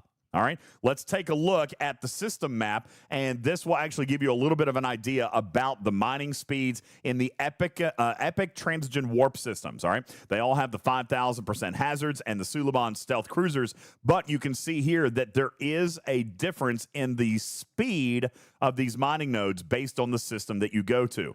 In addition, you've got deeper caps on these as well. So you're going to want to pop that ability on your Squall, and that only matters if you're going to go with the hostiles, all right? But then if you're going to disco up, you're going to want to try to find something with the largest node size and the largest mining speed, okay? And that's going to give you the ability to mine more of that epic stuff faster.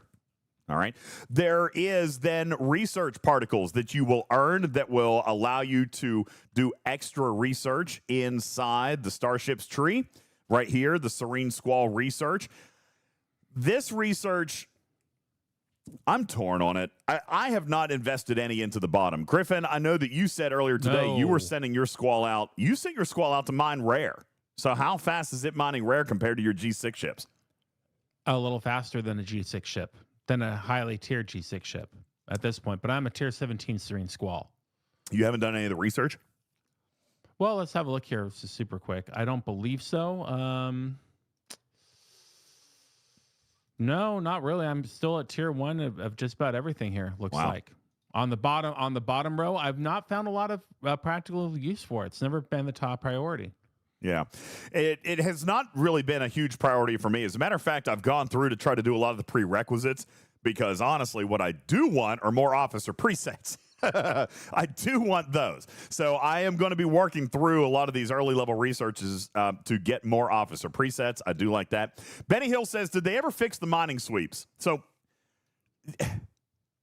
fixed as in the way they should be? No.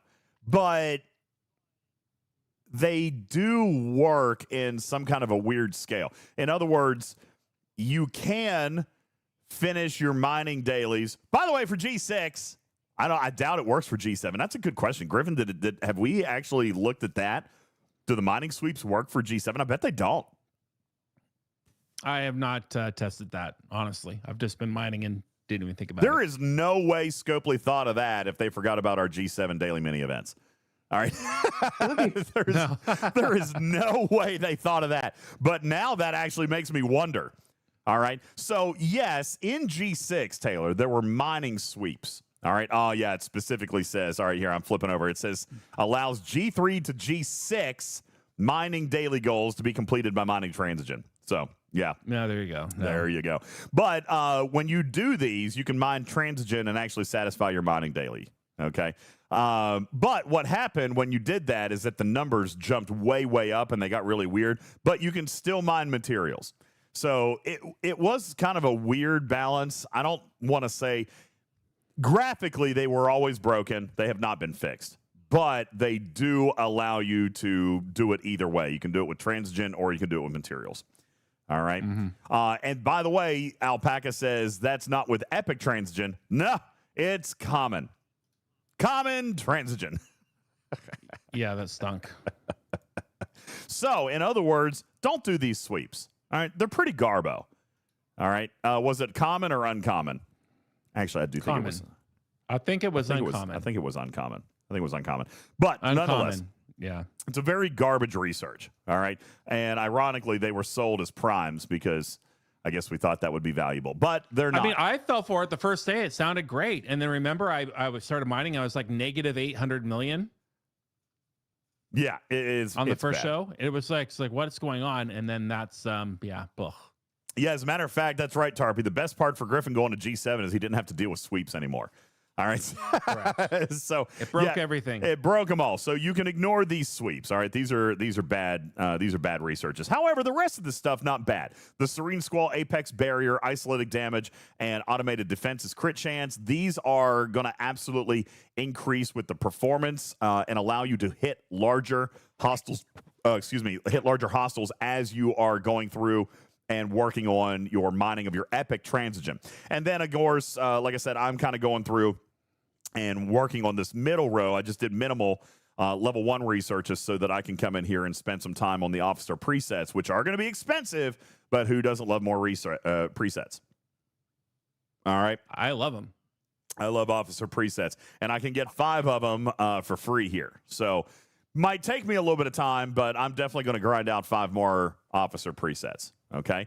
The FKR damage may not hurt, except it's a little small. I mean, it does get up to 2,000% at max, which increases all faction ships' base damage. That's not necessarily a bad thing. Okay. So I'm not saying that the research is terrible. It's just not the most amazing thing ever, but I am definitely going to be pushing through for the officer presets. All right. And that requires progression with the Squall. All right. So that is what I'm going to be doing there. So as far as crewing, we've got the Squall. Let me pull up my Serene Squall here, and we'll talk a little bit about some of the crewing choices that's not the right one. That's my second Squall, and I think there's a third one in here somewhere. I don't remember.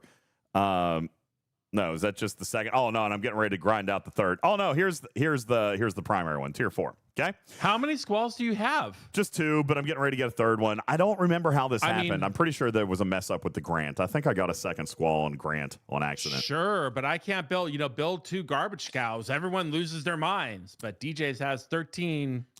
3. It's just going to be 3. Serene Squalls. By the way, I just wanted to... They granted you a second one on accident. Yeah, I'm pretty sure you have it too. You built it one night, yeah. Yeah, you have it too. So quit your whining.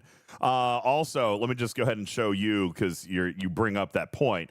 Nobody was giving you grief about 2 junkers, as I also now have a second junker. All right, oh, as perfect. does Rico have a second junker. All right. Wait, Rico, both of yours are maxed? Beast mode. It's impressive. Well, mine too, Rico. Not mine. Welcome to the club. Welcome to the club, Rico. So, anywho, the Serene Squall, let me pull this back up here, and we'll talk a little bit about crewing, okay? The Serene Squall, I have a preset saved in here. It's not necessarily the best one that I like to go with, because I tried to set this up as a passive thing. Like, I don't want to tie up Belana-Torres. I don't want to tie up Vial or Borg Cube. So I've got Spike with Sam Kirk and Pelia on the bridge, getting me my full synergy there. I don't even know why she's here. I think, she's here. That's not a part of my preset. Here, I'll do this and I'll show you. That's not a part of my preset, I don't think. I think she was just there. Yeah, she was just there. I've only got 2 on the preset. Relax, everybody. She was just there. She's not a part of my preset. All right. I had Strange New Worlds, Black Ops, and Benga there just for shield health, because I'm hitting those hostiles. I got Vial for a little bit of crit chance. And now that I've got a 3rd spot in there, I would probably be willing to throw... I've got Chapel tied up. So I could probably look at a 3rd slot in there. Okay. Only Dixon is below deck all mining. Agreed. And he's only very, very small. So not something I'm interested in doing there.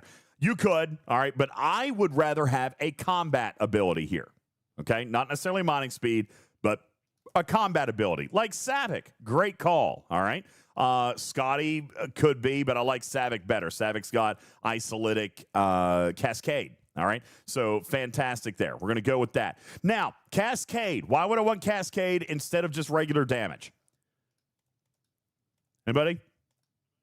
Because when I have the Squall automated defenses active, all right, it is giving me a great deal of damage boost, okay? And that is coming from the research in the Starship's tree. Over here, Serene Squall Apex Barrier versus Suliban Hostiles.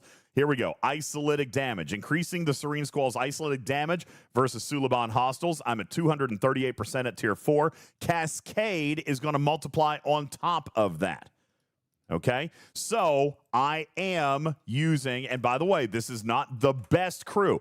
I am using this as a secondary crew because I want to be able to maintain my primary officers like Belana-Torres and Borg Cube for other grinds. Now, if I am going to, Savik requires a state, good check. Let's, if the enemy has any state. So yeah, I would want to pull, you know what? we would pull burning in here. We don't use burning for very much. I don't use Neelix on a lot of things, so I would pull Neelix up here. Actually, no, even better. I'm going to pull Dazok up here. Dazok counts, okay? Dazok is going to throw a state, all right? So I would use Dazok here, all right? You're saying Strange New World Scotty. Let's see, what does he do? He increases shield health. We could do something like that, except I don't lose shields when I fight these guys, all right? So there are a couple of different variations that you could do here. I'm not putting him on the bridge, all right? I mean, I could put him on the bridge, increases Cascade versus Suleiman. That's right, I forgot. He got changed. Okay, so we'll put him up here in place of Pelia. Yeah, I like it. I forgot that he got changed. So this could be actually a good little spot for us to go here. I'm actually going to save this. So that would be one of the crews that I'm using. You could also look at using a full-on primary PvP crew, especially if you're going to send this thing out overnight when you are not PvE crew. If you're going to send this thing out overnight when you are not actively using everything else.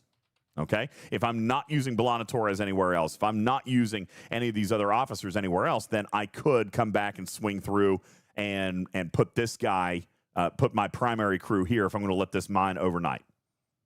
Okay, going back over to Jules Verne's Bible as far as what you're going to be hitting, these are the auto-attacking hostiles and what they are giving as far as their base strength and what comes in their chest. All right, as far as the currency that is needed for that strong box. Okay. So this is your Serene Squall. It is relatively slow to tier up. Mine's only tier 4. I've been working on it a little bit, but it's a little slow there. Are there questions or anything, Tarpy? I know you had some more slides to, or some more things to talk about with the Squall and how it's being used. No, that was pretty much it. Because actually, something that Benny Hill's Ghost mentioned, he said rip it up to the 68 or 70 system or wherever your eviscerator can reach. And I think an under thought about benefit for the eviscerator is its instant recall. So if you disco your ship up there, it can't come home unless it finds a hostile that might not exist.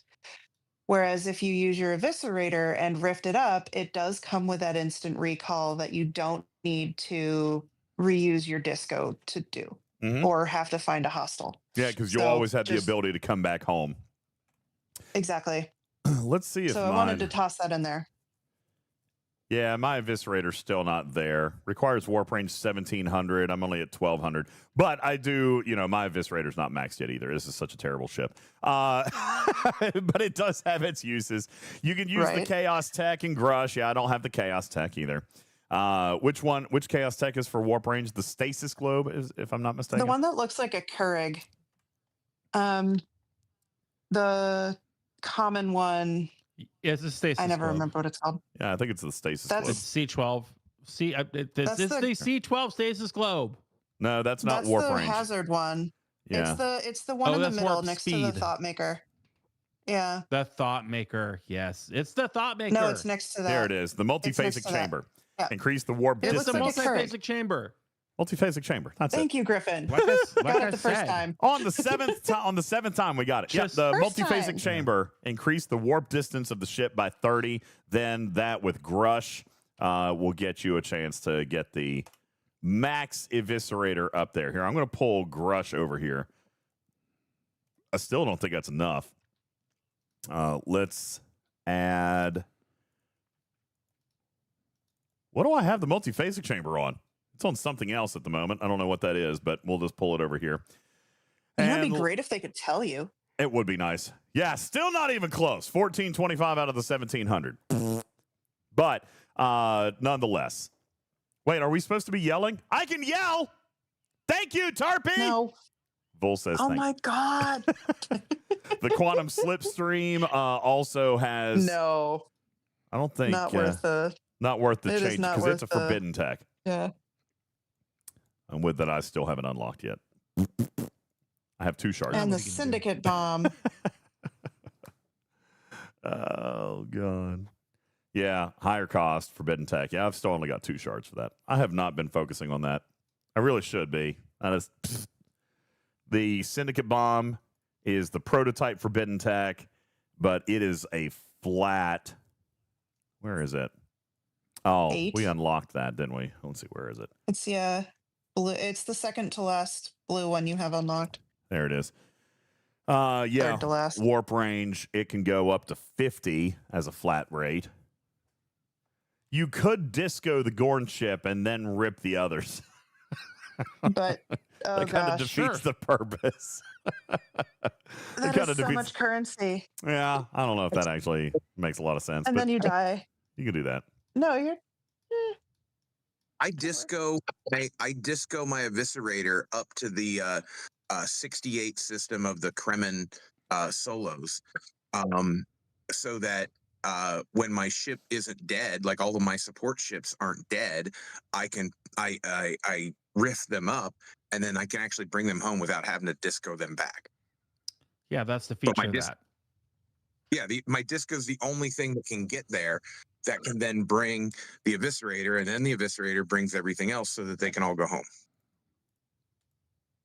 That's It's a lot what of I do with 70 system for my eviscerator for the Revenant this is group the way. mottos. Yeah. It is so convoluted. Yeah, and my last solo that I do, I throw my eviscerator in there because it will die, and then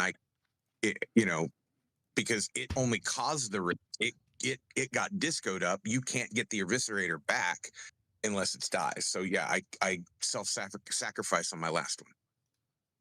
Yeah, I didn't think there's not even any hostile for it to hit up here either, right? Like if you bring the Squall up to the big system and then you disco at home, you have to disco it back. There's no way to get it back. Yeah. And you can't juke a hostile easily if your Squall can't warp home on its own. So like you said, you have to hit it. But there are some larger players than myself who have left a hostile in there for me. So it was very kind of them that I could, bounce off of that to go home. Yeah, that's actually a great idea to leave one in the center. And that'd be good.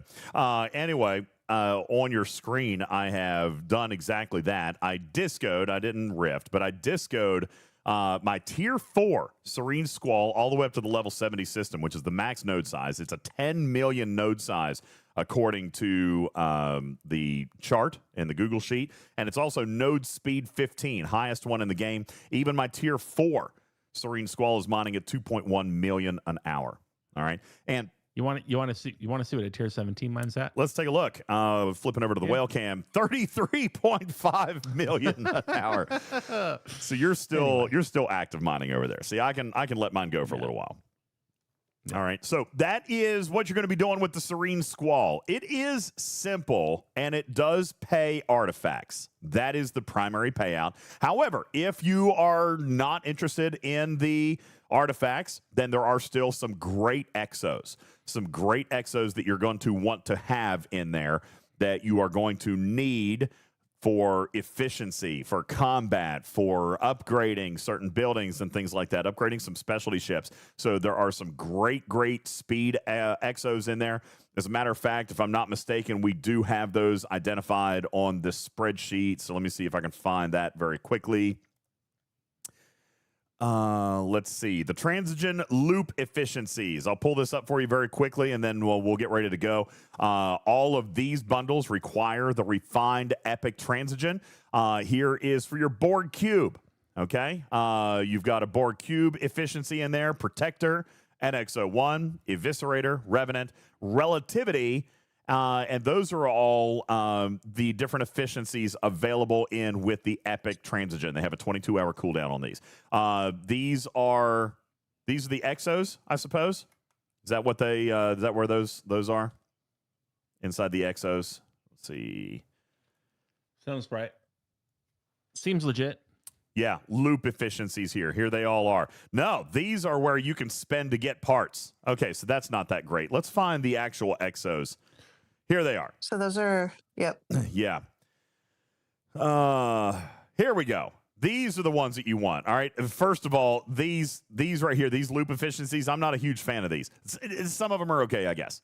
All right. I would rather spend it on the exos, which are over here. Here you go. These exos cost common, the Mantis, the Devore, the Tallies, Cerritos, and Franklin. Then uncommon, you start moving into Voyager, Defiant, Eviscerator, Titan Monavine, and Borg Cube. The NSEA Protector and the NX-01, you have efficiencies available with rare Transigen, and then the Relativity and the Vindicator available with the Epic Transigen. These are the specialty ship part efficiencies that have a 7-day cooldown. So if you're going to use one, make sure you go all in when you use it right up front. And then also your Serene Squall is going to fast track your progression of the jump drive currency. I can't remember what this is called. I'll come back and tell you. This currency that's available in the common refine. Transigen Forge Dust. All right. That Forge Dust is what you need to unlock basically the immediate warp, the Black Alert warp, like disco jump, Borg jump. You can have that with any of your faction ships. It's just going to cost you some Forge Dust to unlock that. And then after you unlock that, it just costs normal mycelium to jump. All right. Retrieving says, are these building speed exos bankable with shenanigans? I have heard some rumor that they are bankable. Like if you did 2 of them, one of them would auto pop and the other one you could bank. I have never done that myself, retrieving.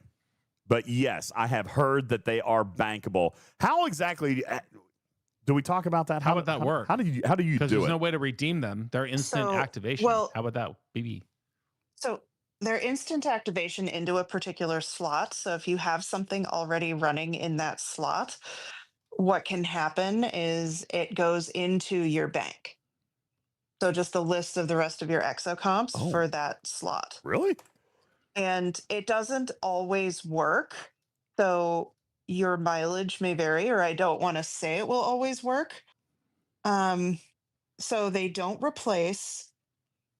But again, it might be something you want to just be careful with because you may end up wasting 375 epic transigen on a 5-hour build speed exo that doesn't actually bank.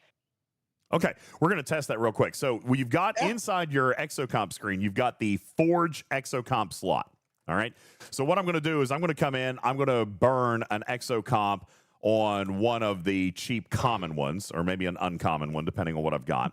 Let's take a look over here. Shamu says they put one in every slot just to really force the issue, I'm assuming. All right, so we're going to use a common one. Let's just go find the Mantis. Here we go. Mantis cost efficiency. We're going to pop that. Now that we've got that, all right, that is going to auto-activate inside my Forge slot. There it is. Okay. Now, I am going to come back to the refinery once that is active, and I'm going to come in and let's look at one of the building speed ones. That's going to be over here inside. I can't because I'm on cooldown. So let's do reputation. All right. Or do you want to do isolatic defense or something like that? That's fine. I'll do rep. I'll use it in the mirror universe. Okay. It's fine. I'll go ahead. So I'm going to go ahead and buy this. It also doesn't take epic, so I'm not out a whole lot if it dies. Oh, yeah. So I've got that now. Now, if I come back over here, it did not replace automatically, but now I do have this here where I can actually pop this or I can save it. And then I can come into my inventory where my consumables are, and I can scroll all the way down to, let's see, where are they going to be? You can pop them from inventory. Let's see if I can find where it would be. Which one was it? Rep? Rep. Would it be with all your other rep ones? Probably be Galaxy. Oh, probably be in the... I'm glad we all know this so well. Well, it's a little bit of a game hack. A little bit of a game hack. I don't see it actually. Just use the search feature. What? What's the search feature? Good job, Guru. No, he's... Anyway, listen, if I'm not mistaken, if I click on it here, I'm going to see them. I'm going to see them here. Can I activate them here? Yeah. I think I can activate them right here. So when you go into the Exocomp factory, just click on that forge slot, which will be empty later. All right. As a matter of fact, let's go ahead and clear the slot. Let's see if that works. We'll clear the slot. There you go. Proof. All right. So then you can come back into your Exocomp slot later, click on the forge slot, and there is the exo that you can pop. So if you're doing that with your building speed exos, then you will be able to bank those up because it doesn't force a replace. Oh, wow. Now, we're not talking about this. This is super secret stuff, and we don't talk about Bruno here. Okay? Cool? Yeah. Excellent. Totally. And Gonna it can change at any time. Yeah, obviously, it can that change at makes any time. There's absolutely, definitely not Scopely staff watching this channel right now being like, dude, what the hell are you doing? You got earmuffs, people. yeah. Earmuffs. Earplugs? What? Oh, What? those were still supposed to be on? That was 3 hours ago. Oh my God, I didn't take them off. Oh, I'm so sorry. Shucky darn.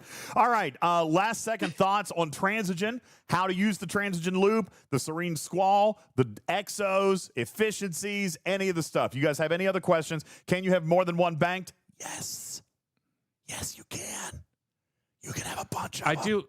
But you can only pop them Since one you- every 7 days. They are on a 7-day cooldown. All right. Since you have 2 minutes to spare before the end of the show, can I just throw a really quick Dauntless update out at people who are grinding with it in higher levels? Absolutely. Let's flip on over to the whale cam, and we'll take a look at the Dauntless update as we get ready to wrap up our show today. Thank you guys so very much. Get Griffin a ghost. I know he's sleepy tired. I know. My ghost is empty. So here's our tier 15 I've been Dauntless. sipping on tropical mango here today. It's one of my. You know, that's so funny. I just got those back in stock yesterday, and I just put them in the fridge. I haven't had those in a year. I love my tropical mango. Exclamation mark ghost in chat. If you need to get a ghost replenishment, please click that and go to DJ's Amazon channel. We're on a maxed Dauntless. We're in Mirror Universe Romulus here. We're triple grinding rep. I have popped my 3 exocomps here for the 170 and 40% reps there for the faction. I cannot use the exo that we just talked about in the Serene Squall training because I had just used that yesterday, and it is a 7-day cooldown here in the consumable section of the Serene Squall, the combat section.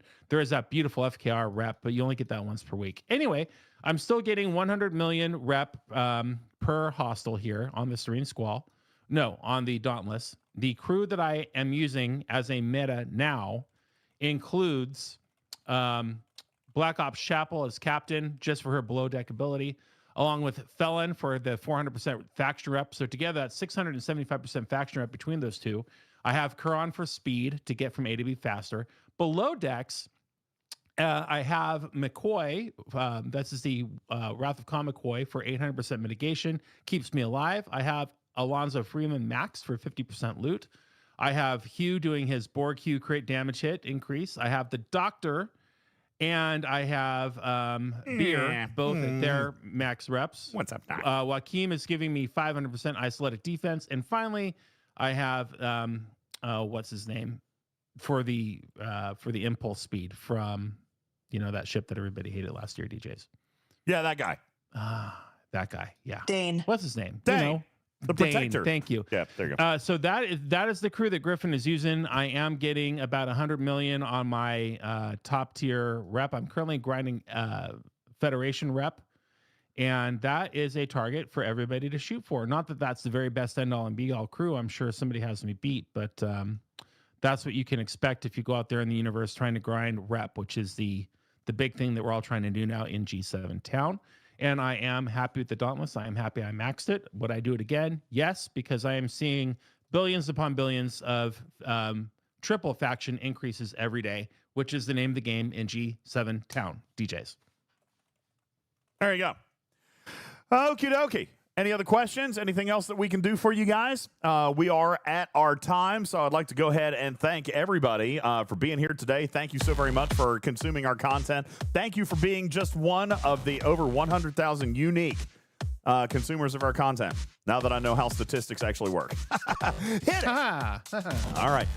Going around the panel, Tarpy, any other final thoughts on the Serene Squall, Surge, or anything else that we want to throw out there before our next regularly scheduled show? You know, I look forward to seeing where the Surge stuff goes in the next couple months, because I don't need it right now, but I'll be G7 sooner or later. So we'll see if it gets better. Hi, Captain Bull. You'll have to listen on playback. He says, I just got here. What are we talking about? We were talking about how great you did in Surge and how all the littles should respect your authority. That's right. That's right. All right, guys. Thank you so very much. Appreciate you guys all being here. Wow. Wait, who's going triple faction into G7? Wait, did you say you were going triple faction? Did I hear that wrong? You're not doing triple faction, are you? Who, me? Yeah. No, but I'm simply using the mirror universe to triple faction rep rent up. Oh, yeah. Little by little. Okay, there you go. Yeah, he's not going to be able. You're not going to be able to triple faction in G7. It's not a real thing. Anyway. All right, there you go. Thanks, everybody. Appreciate you guys being here. Visit our website, TalkingTrekSTFC.com. That's Talking Trek. STFC.com, where you can find links over to our YouTube channel. You can also find links to our Patreon, where we have we're tinkering with a brand new feature. So I did do a Studio B last night, and you can join and get the automatic, you can get all the shows, past, present, all of them, for less than the price of a battle pass, including a voiceless audio set. That is available on our Patreon. And Tarpy, starting next Saturday, I am experimenting with a new AI that will listen to the show and create a set list. Create a set list as we go, so then afterwards you will know the title track and remix for every single track that we played, which I think is actually very super cool. And way to replace yourself, man. And that any digital computer system could actually do automatically. Don't blame me, Madrox. All right, so be sure to check that out. Studio B live there, and you can check that out, our playback from last night. Also, you can find links over to our merchandise channel, where we'll have Thank a Whale content here for you very, very soon. We appreciate all of you guys. Thank you so very much for being here. Go play Surge. Go do your part. All right, and we'll see you tomorrow for the world premiere release of Voyager Across the Galaxy. Across the Unknown. That'll be tomorrow night, 8 p.m. Eastern Time, right here on this very channel. We're world premiering the brand new Star Trek Voyager Across the Unknown video game for you guys to check that out. That'll be tomorrow night. Don't miss it. All right. For all of us here at Talking Trek, my name is UltimatDJz. He's Griffin, and we appreciate you being here as a part of the audience of Talking Trek, a registered trademark and recorded in front of a live studio audience for distribution across podcast platforms everywhere. I'm your friendly neighborhood cat person, Sam Meow. For now, love you, minute. Catch you on the next one. Good night, everybody.